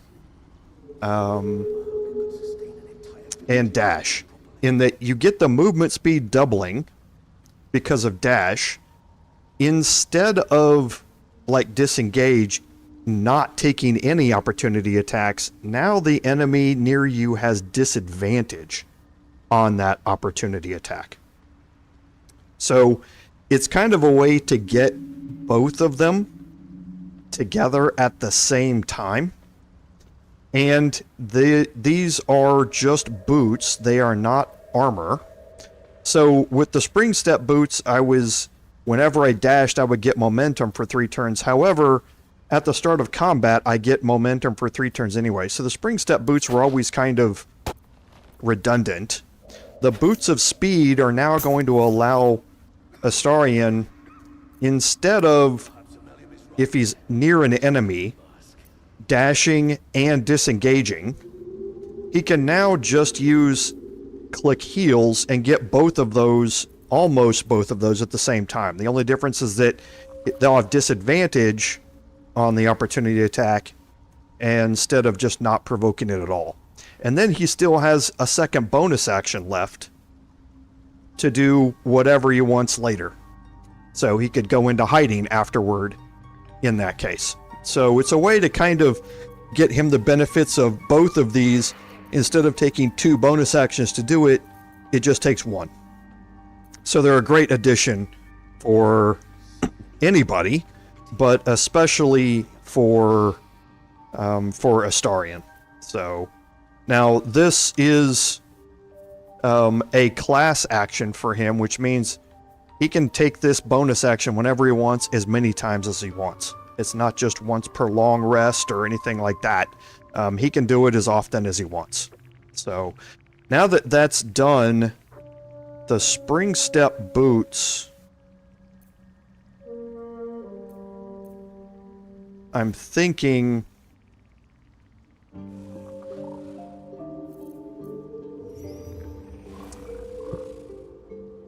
I want to change out Lae'zel's boots.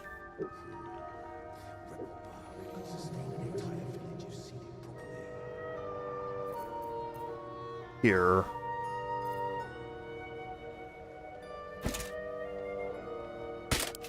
With the speedy light feet. Yeah, I think I'm going to do that. If she dashes, she's going to get lightning charges. That can give her bonus damage on her attacks, but also it would synergize with her sparkle hands, which is then going to give her a +1 to her strength and dexterity checks as well. So I think I'm going to change those out. I'm going to keep these on Astarion for now, but again, I think he's gonna keep those no matter what. So we're gonna send these scrolls over here to Gale. We're going to clear out these camp supplies. To move this here, this goes to Gale. Okay, and we did pick up the Amulet of the Unworthy. This is resistant to slashing damage, but you are vulnerable to bludgeoning damage. Okay, so anybody that's wielding swords, sickles, that sort of stuff, you're going to take half damage from. However, anybody who's wielding hammers or mauls or things like that, you're going to take double damage from. So very situational, but can be very useful if you know what type of attacks your enemy is going to be using against you. So, that is something that I'm going to change out on Lae'zel. And we will just pay special attention to the enemies she's attacked there that might be attacking her to make sure that she's not going to be hit by bludgeoning damage throughout the course of the playthrough. So, I think that's it.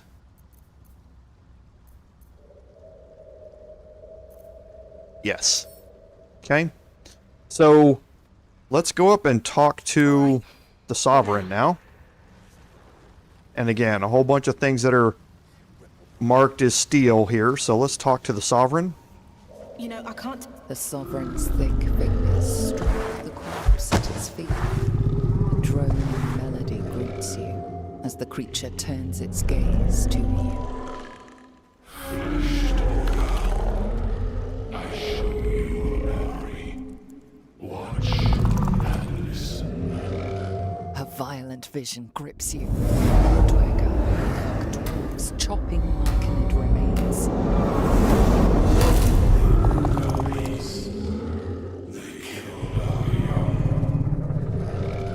The Sovereign's song slows to the pace of a dirge. It is still in mourning.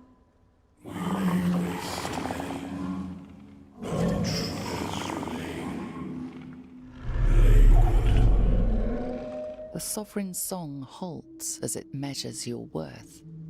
I sense your resolve. You will find dwell vendors near Lake's edge.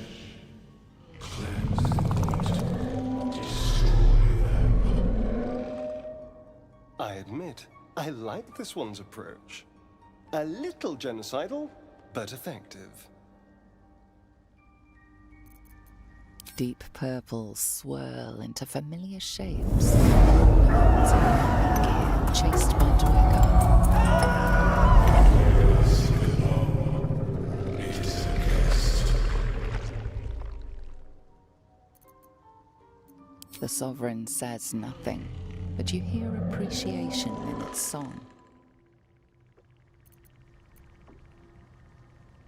An illusion comes over you. Dwergar, choking with dust.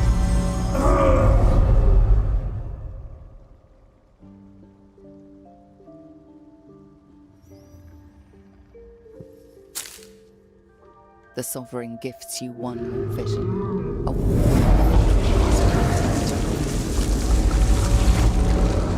Riches of magic combined. Cleanse the rot, and they are yours. You do the circle a service. We will await word. We breathe life into our enemy's flesh. The dead make a fine house to our growing children. You may not.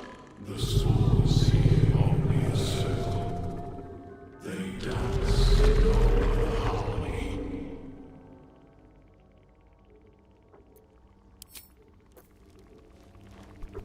Okay, so we learned a lot there. We also picked up 2 haste spore flasks. Okay, and this is basically what it is. They give you haste.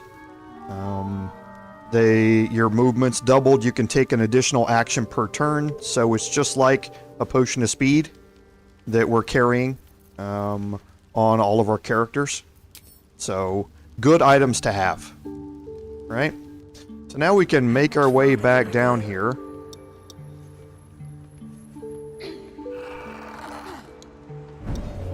There's a pouch here we can search that's not marked as steel. A couple of glowcap mushrooms. These are camp supplies. Okay, now we can make our way around this way. There is some sprouting Timask around here, so be kind of careful where you're walking. Okay. Looking up here, we have a single acorn truffle that is not marked as steel. Okay, we have a wicker basket we can search.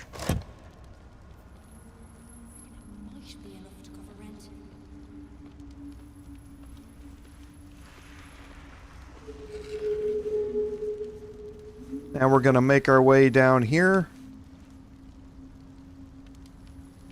We have a couple of things to look at. There's a bunch of stuff here, but it's all marked as steel. So you don't want to be taking it. And then we'll talk to Derryth Bonecloak here. Okay, we got intercepted. I was hoping we wouldn't, but...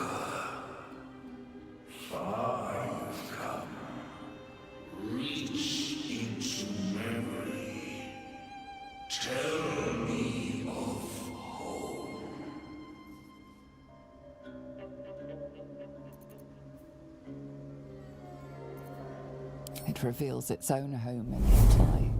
A humid cove filled with decaying Myconid corpses. Blurg destroyed my people. I am a sovereign with no circle. This circle does not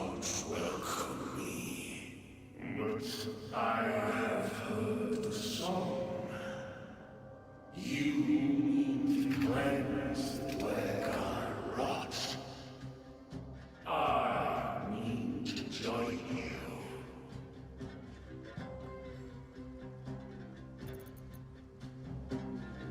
I am the danger, and I am the cure. Erase my people. I will erase theirs.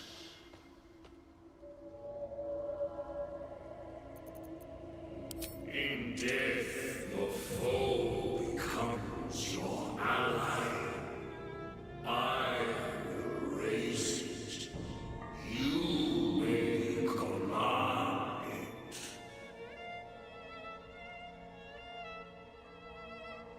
Okay, so you have some options here about what to do with this encounter, and you've picked up a quest.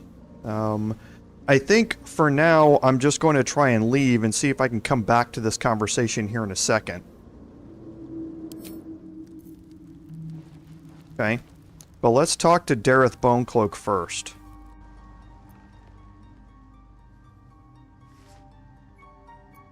You see a fella on his own on your way in. Dwarf. Balin's his name. Bald, blue tunic, dumb as a stick. Right. Never mind. Knock yourself out. But don't come begging for coin if you find him. You try to ransom him to me, you'll find yourself skint and stuck with a fat old lout. My useless husband. Sent him for an errand. It's no surprise he's made a mess of it.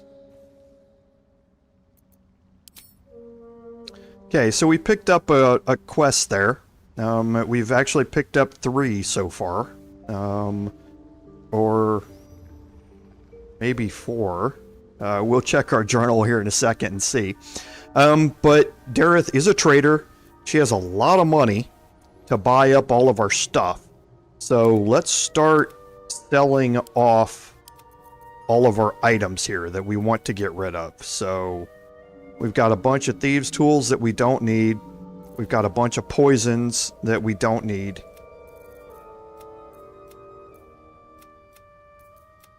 So let's just start selling these off.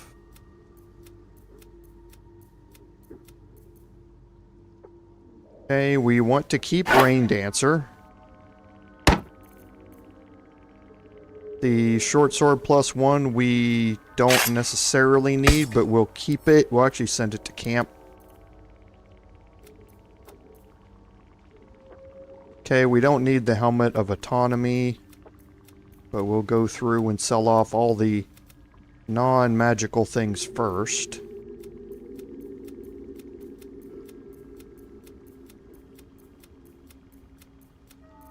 Because we do have quite a few items here that we want to just clear out of our inventory.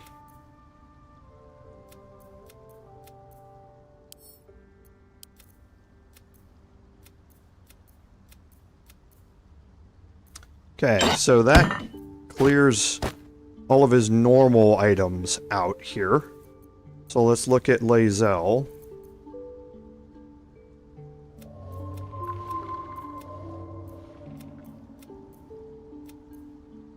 We're going to keep the reinforced greatsword. We're keeping Light of Creation and the Sword of Justice. The Moondrop Pendant as well for now. And we're going to sell off the ingots. Again, not a use for them so far in early access. Okay, so all those are sold.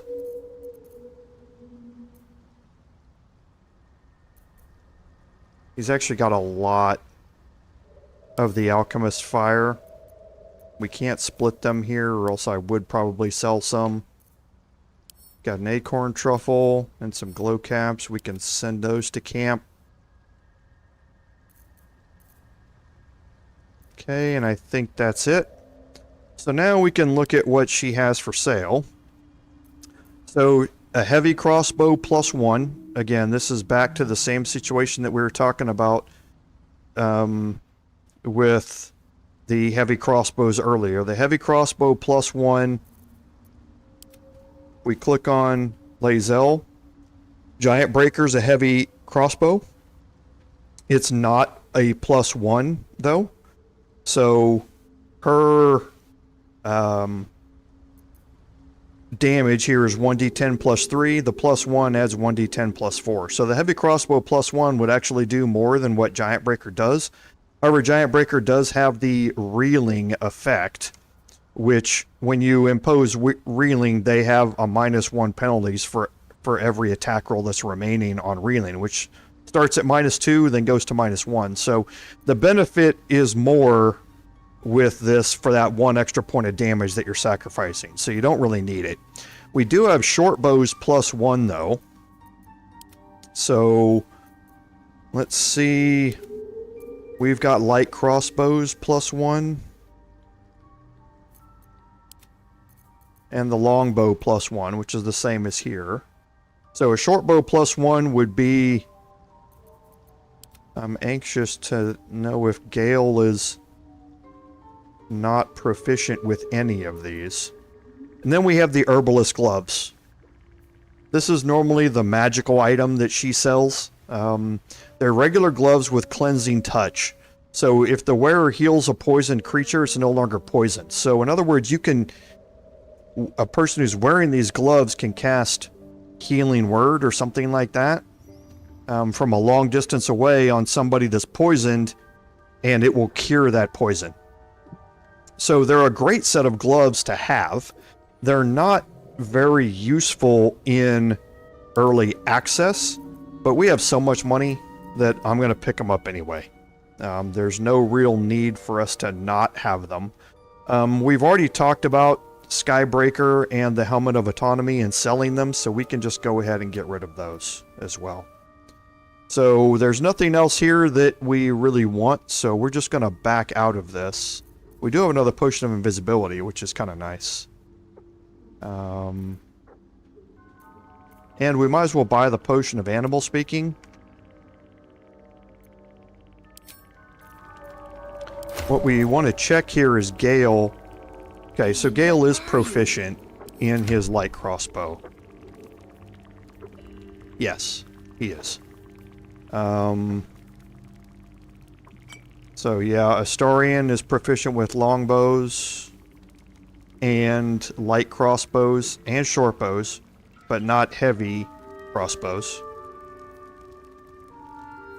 And then I am proficient in short bows and longbows. So the longbows are going to give me the same as a light crossbow as far as damage goes. So there's nothing else that I need to do as far as changing things out for them.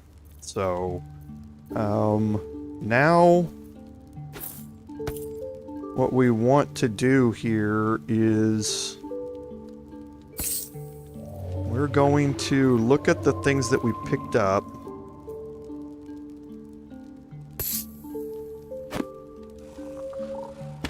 We're going to do some quick inventory cleanup here. I wish there would be another quality of life issue for this. What's keeping the old turnip? For being able to sort your inventory in some way that you could specify. There just isn't. Okay, but the potion of animal speaking, we're gonna move over here and we're gonna use it.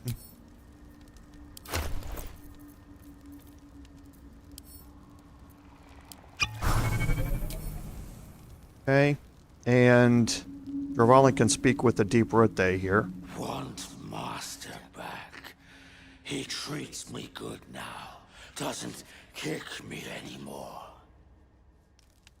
Okay, just an interesting, just conversation. You never know what's going to happen with those. So you want to take the opportunities where they come. to be able to talk with animals. You never know what you're going to get. So, defeat the Dwergar intruders. This came from the Sovereign when we talked to her. Find the Mushroom Picker. We just learned about that from Darren here. Avenge Glut Circle. This came from Sovereign Glut. And then save the Grimforged Gnomes. This came from Thulla, who we rescued from her poisoning in this quest here. Okay, so we picked up 4 quests so far, and we are not done. We're going to head back up this way.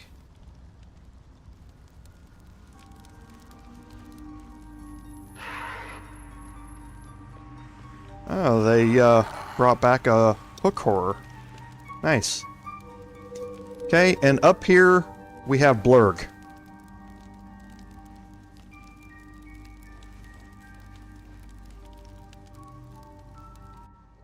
Ah, a visitor.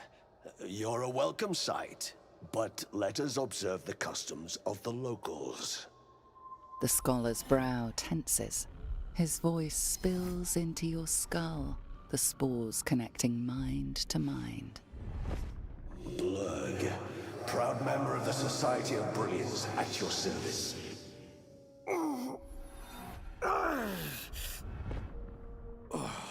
Or perhaps not.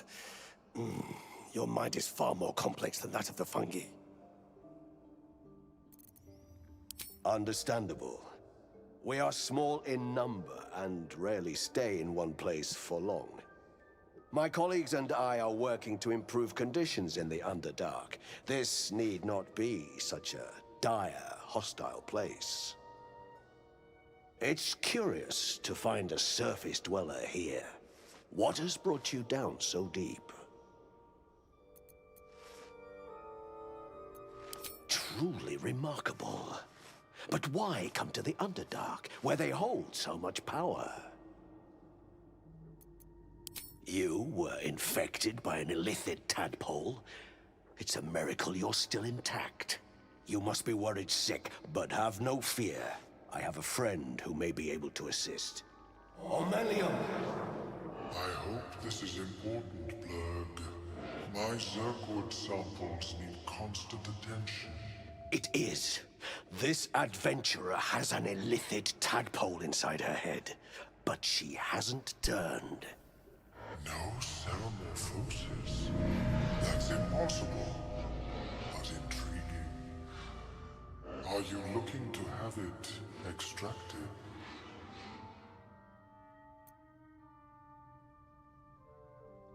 Please hold. I understand your rage against my kin. One of my brethren forced a tadpole into your eye. Or ear, perhaps. But I assure you, I stand with the Society of Brilliance, not the colonies of my people.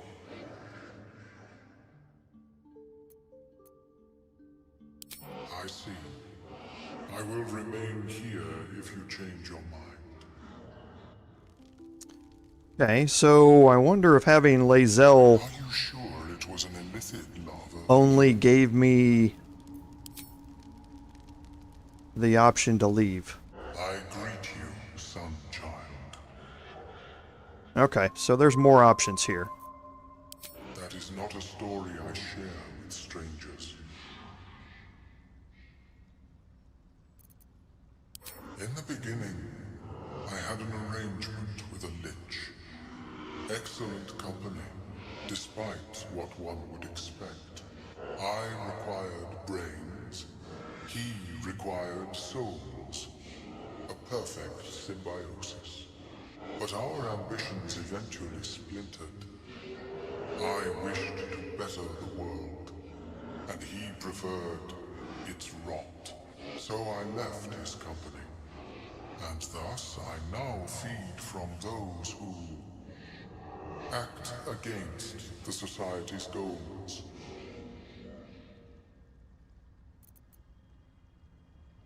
Perhaps the peoples of the Underdark will be less inclined to violence if they comprehend the cost, yes? An almost childlike joy enters Omeluum's ichor-laced eyes. Open your mind to me, friend. Let us see what lurks within.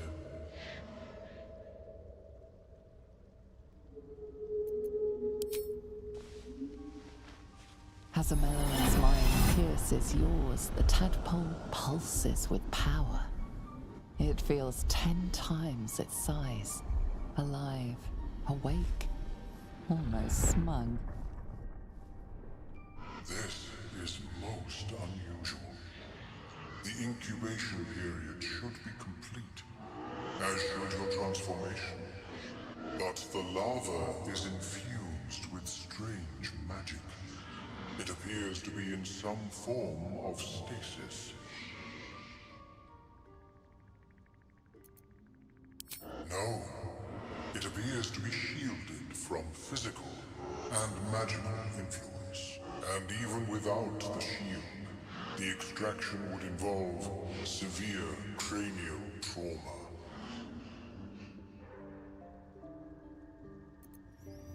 It is not ideal. The process would surely kill you. But not to worry. Should you transform, I will happily perform a new examination.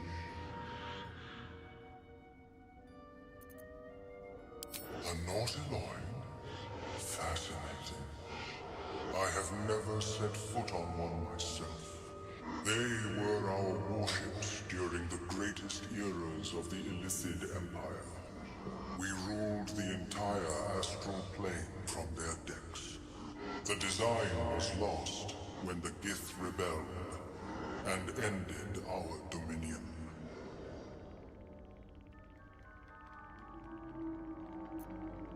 Of course. I am sorry I cannot assist you in its removal. But I have an idea. Oh, perhaps I should start taking notes. There may be a way to bypass that stasis. There are many alchemical substances that can influence the mind. A tincture distilled from a collection of rare mushrooms. They have subtle psionic influence. I would require a fresh tongue of madness and Timisk spores. But be warned, in their natural state, both of these mushrooms can be quite dangerous. Timisks cause confusion in those that approach them. The tongue is self-explanatory.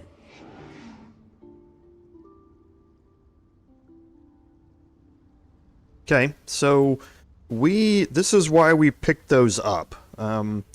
As we've done a couple of times here now, we're kind of doing quests kind of out of the order that the developers expect you to do them. They expect that you're going to come here first or find this area first and then go exploring the rest of the Underdark. We already have them, so we don't have to head to the Arcane Tower to pick them up. We picked them up when we were there, but... The Underdark, of course, although they are quite rare, and their discovery perilous. I imagine Lenore would have them in her possession. She served Mistra as a cleric. The southwest when I last saw her, although her tower does have a tendency to move. Okay, this is the Arcane Tower that we were talking about. We've already learned Lenore's name from the journals in the tower, and we know that she's no longer there. So that's why we picked up the stuff when we were there. We can go search for them, but... She is quite fond of her garden. Lenore has always been a lonely sort. Nature was her only companion. I offered her the chance to join the society, but she refused. Her experiments on Susa bark took priority. Okay, so this gives us the option to turn them in right now. These are fine specimens. It will only take me a moment to brew turns away to prepare the potion, lost in its own musings. You must drink the entire draft. I can make no promises as to its taste. Okay, so this is one of those encounters where you're going to get some checks here coming up, and this is where in the full version of the game you'll want to have saved beforehand, because the checks are going to be a little hard. The potion is disgusting beyond description. The only mercy is that it goes down quickly. Not a drop left. Very good. As the potion influences your mind, you may find yourself acting irrationally. Try and stay focused. The world loses its edges, its finer boundaries. You are fluid, but trapped like a creature suspended in amber. Okay, so here we have some saving throws, and wisdom is why we have this portion of the conversation here with hers, because we have wisdom proficiency.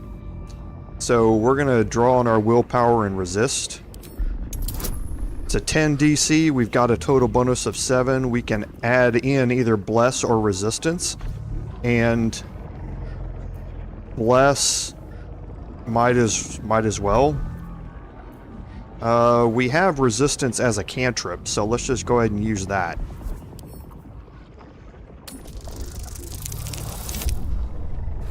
Didn't need it anyway. Dark holes bite at the edges of your vision. The void cannot draw you in. The tadpole spasms, seizes. It's fighting the potion even harder than you are. Fear pierces your mind like knives of ice. The parasite digs deeper, as if it needs to hollow out your skull. Okay, so here we go again with the saving throws. And again, we have +4 from wisdom. Same exact saving throw here. We have a little bit less here for intelligence, so we're going to stick with the 2 here that offer us the best chance of passing this. And now the DC is up to 15. And we passed it again, even without all of our bonuses. The cold blades lose their edge. You are stalwart, turning that tide of fear against itself. The parasite swells with power. More power than you have ever felt before. It surges and twists, lashing out against that which would dare to intrude. The parasite in your mind quiets, pleased with itself. Omeluum, are you well? That lava is like nothing I have ever observed before. Its power is unsettling. Such an outcome was not in my calculations. There is more to this being than mere stasis. Indeed. Although I may have another solution, albeit a temporary one. I possess a ring of mind shielding. It prevents elder brains from noticing my presence. It will not remove the lava, but it will limit its influence, both positive and negative. I would offer it as a gift, but in truth, the ring is priceless. Is there anything you could offer me in turn? Okay, now this section here doesn't have any effect in early access, really. However, it may have a profound impact in the full game. He's offering you a ring that can stave off both the good and bad aspects of the tadpole. But at the same time, that ring is also keeping him from being found by other mind flayers.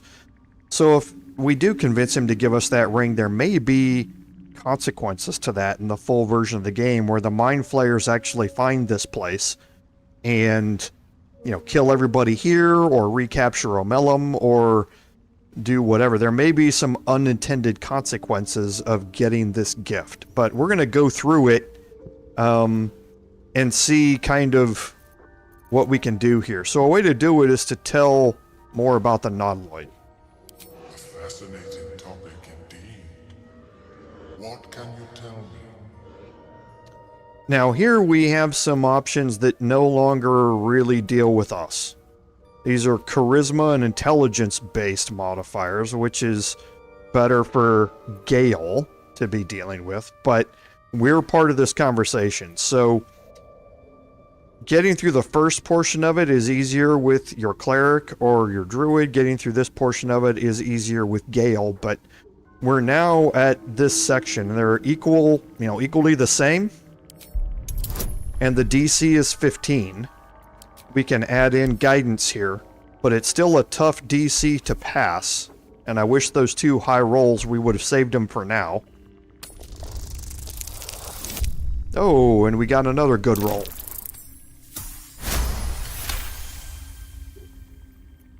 What a brilliant experience.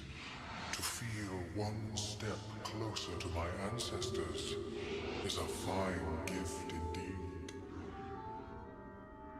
Here, it is yours. May it serve you as well as it has served me. That could mean any number of things. Of course, the lava remains. Be ever vigilant of its growth. Okay, and you get a ring of psionic protection here. So we completed the Omeluum quest, so we picked up a 5th quest here and completed it all in one conversation because we already had access to the spores. But here you get a ring of psionic protection. It forms a barrier around the tadpole that cannot draw on its powers, but it also can't grow any stronger. What that means is that we have a couple of tadpole powers down here right now. If you put this ring on, they are no longer available to you. Okay? We already have them, but this is also, if you're wearing this, it's also going to keep you from gaining any more or utilizing your tadpole in encounters. So that may be useful in certain spots, so it may be a good ring to have, but it also, we don't know anything about how useful it can be in early access. So it is something, if you want to get it, send it off to camp so that you can keep it and possibly use it later. Have you spoken with While we're here, we'll go to Gale and see if he can learn any more spells so he can learn False Life. Yes, she is cataloging cool. Okay, and now we will talk to Blurg again because he is a traitor. Welcome back. Have you made any new discoveries? I do enjoy a good bargain, if anything in my private collection is to your liking. Okay, now he sells some very interesting items, and it looks like we got a decent roll on items that we want to look at. So we picked up a Circlet of Blasting. This allows you to cast Scorching Ray once per long rest. Anybody can wear it, and that means anybody can cast Scorching Ray. Now, Gale already has Scorching Ray as a spell. This would just allow him to cast one without using a spell slot. He is wearing the Circlet of Fire, which when he deals fire damage with a non-cantrip spell, such as Scorching Ray, he will gain a bonus action. That's not really all that great, except he could use that bonus action to Misty Step out or something like that. But it is a decent replacement. But he already has the spell. This is great for non-spell casters or for somebody who doesn't have the spell or has limited access to spells like Will as a warlock. We have the Lifebringer, which is when the wearer gains lightning charges, they also gain 3 temporary hit points. So 3 temporary hit points is not all that great. It's not all that many hit points. Every amount of hit points can help. And if you're going to be getting lightning charges anyway, that's, you know, free health. However, the other helms that are being worn by the people who would be getting lightning charges, which in this case would be Lae'zel, she's already wearing the helm of Grit. So when she has 50 hit points or less, she's going to get an additional bonus action. An additional bonus action for Lae'zel is quite powerful. So don't think that either of those two are really what we want to focus on. If you have money, you can buy them and just store them. Maybe they can be useful later. Stonewalker's Gift is basically a ring that allows you to see in the dark. Can be somewhat useful. It's situational, though, to avoid that target is obscured type of thing if you're within 12 meters of them. And the last thing is Psychic Spark. Now, Psychic Spark is pretty cool in that it's an amulet that whenever you cast Magic Missile, you get 1 additional dart that comes out of it. So Gale right now is wearing Chimera's Locket, which allows him to cast Dancing Lights. We can easily take that off and put the Psychic Spark in its place. Now, whenever he casts Magic Missile at level 1, instead of getting 3, he gets 4. If he casts it at level 3, instead of getting 5, he gets 6. So it's just additional bonus damage for him that's always guaranteed to hit, which is, you know, very, very good from any perspective. So, so let's look at the other thing we picked up was the Herbalist Gloves. We want to transfer those here because she's just wearing regular metallic gloves. So that doesn't work. I was just checking to see. So she can now wear the Herbalist Gloves. So now she has, whenever she heals somebody, she's going to cure them of poison as well. So just another benefit that she can possibly have. So I think that gets us to where we want to be. And I don't think, yeah, because Wapira's Crown heals me. This is giving him momentum, which he needs. And Gale, I guess we can take the Circular Blasting for Gale. Just because the bonus action isn't that great of a thing for Gale to have. So yeah, so I think that's okay. So basically, whenever he casts Fireball or Scorching Ray not using this, then he would gain an extra bonus action. So I think we'll keep that on him for now. But situationally, I think this might give us more options here. Very well. I have mushrooms to catalog. Okay, so we're going to group everybody back up here. And we're going to come out here real quick. Is my species evolving? And I think actually what we're going to do is we're going to go... But at such an accelerated rate? Let's just go outside of this area for now. Okay. And we're going to take a long rest.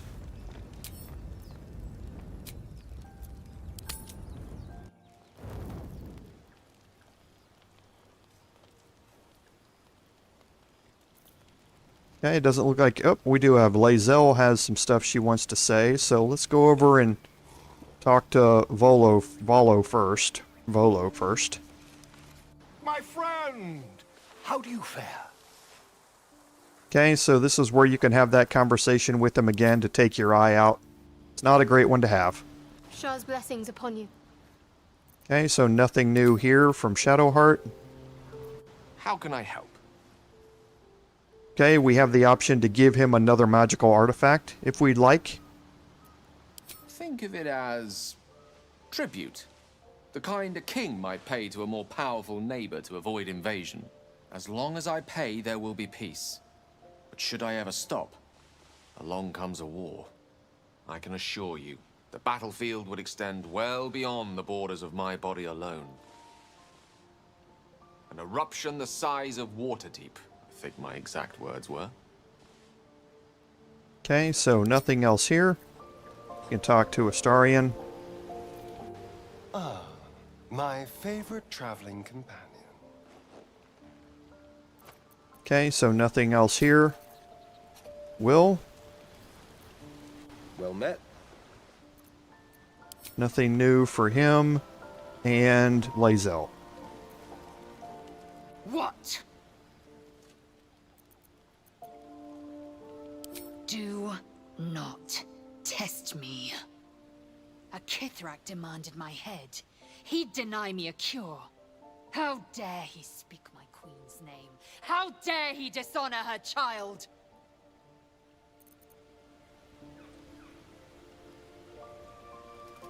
Do not be naive.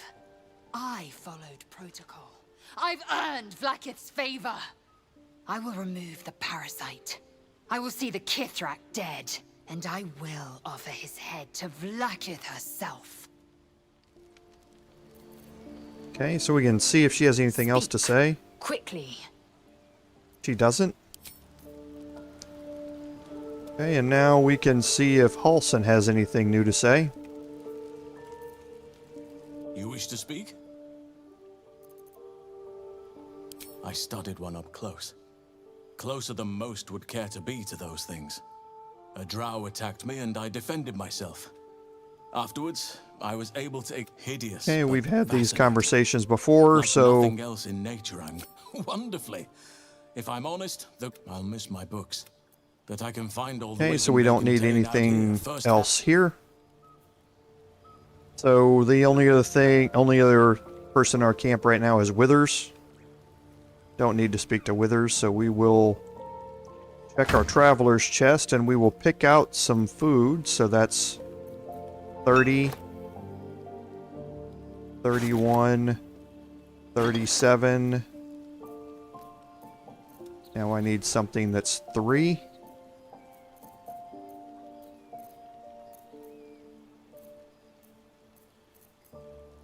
Let's just quickly look around and see.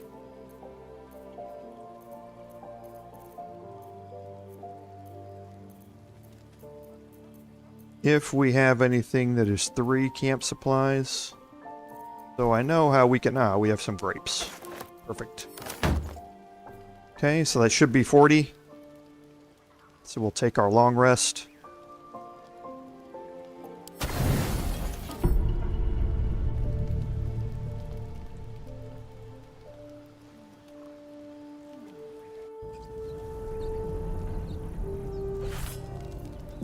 Okay. And now, just like we normally do, we will get ourselves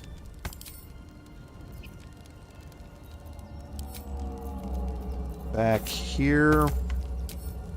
We will cast that.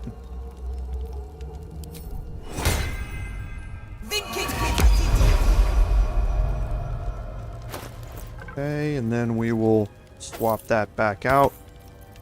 And we have Speak with the Dead that we can cast whenever we feel the need. And now we are going to head back to the Myconid Colony. And now we will head back down here and talk to Glut. I should get a mask.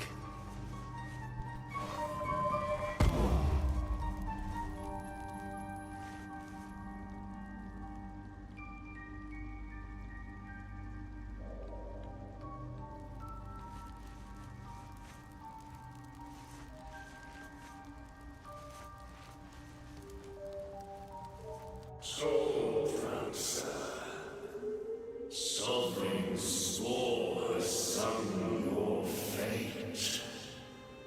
You will cleanse the Dwega rot. I will join you. Okay, now if you allow Glut to join you, you are locked in to the Underdark. You cannot leave the Underdark when Glut is with you, and he won't leave your party until he's finished with what he needs to do. So that's why I wanted to get that long rest out of the way, and I wanted to go to my outside camp just to look at it one more time before I'm kind of locked in down here, because now you're in it until you complete his quest. Remain in the Underdark, and I will follow. We cleanse the rods together. And this is what I meant. He now becomes a follower attached to you, but you are stuck in the Underdark now. Okay? So we've already been down here and looked at that area. So our way out is over here through this exit. Now, there's something that we want to do, and that's pretty important, and that Glut is incredibly powerful. He has a multi-attack, which you can see does a lot of damage. It's 3d8 with each of his hands. And so you get 10 to 52 possible damage with his multi-attack. He also has a fist attack, which does 3d4 plus 3d4 poison. And then he has animating spores. This is what we saw Sovereign Spaw doing earlier, bringing corpses back to life. If the corpse dies, you can bring it back, and it will. You can have it, fight with you, and you can completely control it. It only affects one target at a time, so you can't be like a necromancer and bring back, 100 different things to fight with you. However, we left something pretty powerful back earlier on in our explorations, and I think we want to take a look at that. So we're going to go back to... I'm thinking about how I want to get there.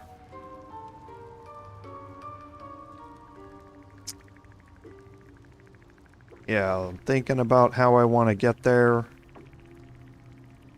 I think I can get there through the Selenite outpost.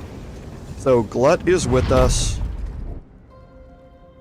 We're going to go out this way here.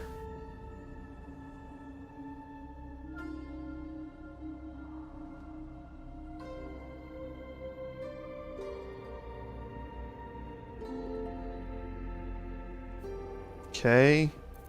All's well that ends. Not as bad as it could have.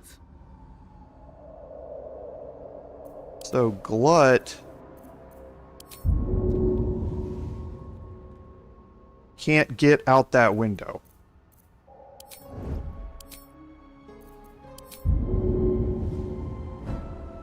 Oh, yes, he can.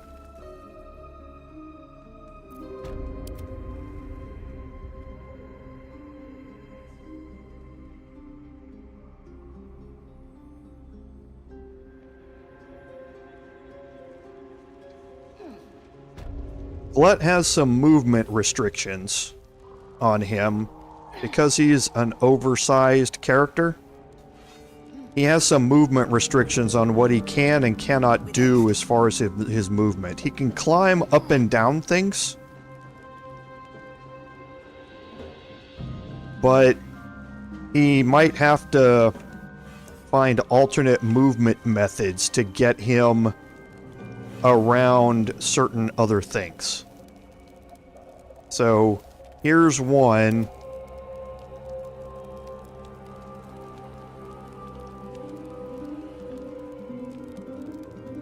Okay, so you have to kind of, treat him with kid gloves a little bit when you're moving him around. And micromanage his movements a little bit.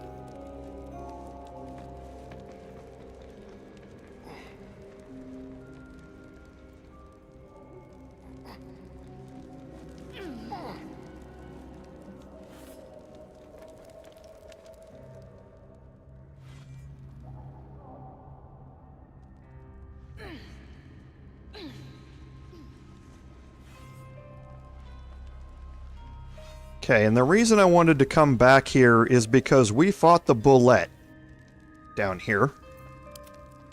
Sovereign Glut is able to use animating spores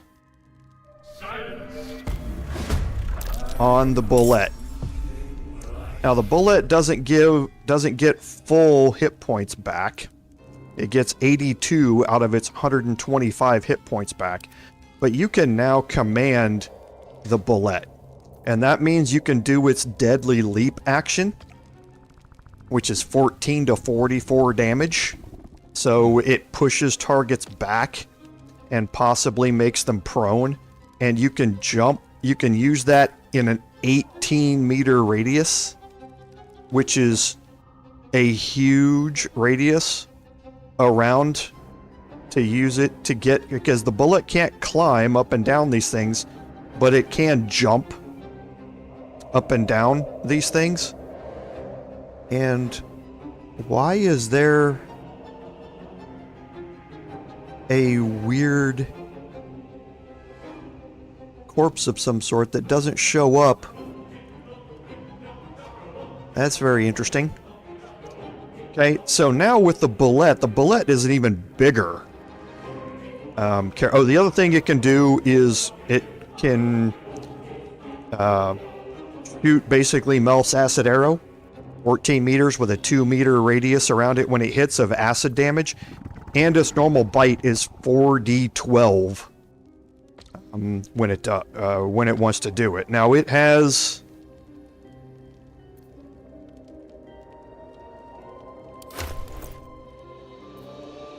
I'm looking to see if there's a way to see its stats. There. It's got a 19 strength. It's got a 21 constitution. So it's got a lot of hit points. It's got a lot of damage that it can do.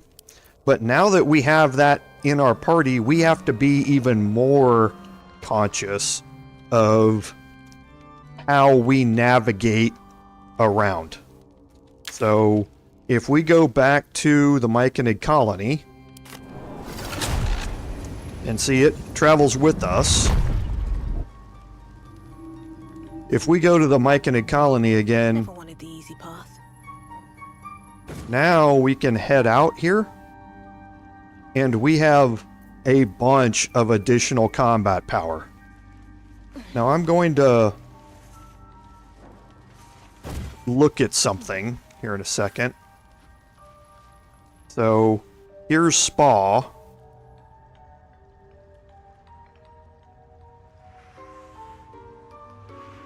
Where did the Bulette go? Okay, so the Bulette did not move with me. So that's not horrible. I don't think.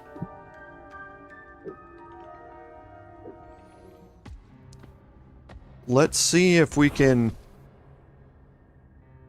jump. Path is interrupted there. Can we jump to here? Okay, now is the path still interrupted? No. Okay, we're getting down here in the decrepit village. We're not going to stay down here. We're only going to be here for a second while we kind of maneuver our way out of here.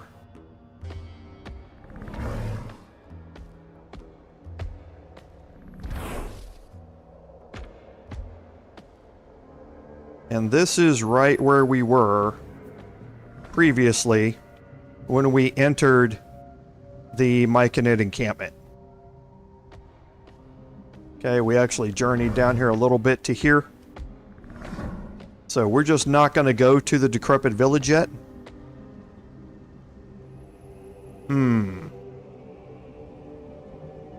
Okay, this is interesting because I don't want to cause damage to any of the Myconids with a deadly leap. So I will have to think about this and how to maneuver the Bulette to get them over into this area over here without causing damage inside the Myconid Colony. So, because then I don't want them to turn hostile while I'm here. So, I think, yeah, nothing's available here. This is going to lead me deeper into the village, going this way. So, normally I don't encounter the Bulette here, where I did. So, I will figure out a way to maneuver the Bulette around if I can. If not, I will leave the Bulette right here. I will just park him out here, and I will keep him around for the encounters that we're going to have down here, because he will still be very, very useful for that. I would just like to use him for some other encounters. So, with that, I think we're going to get a brand new save here. And with that, again, I'd like to thank everybody for joining me today. Without your support, none of this will be possible. This is Commander Jorval saying until next time, fare thee well.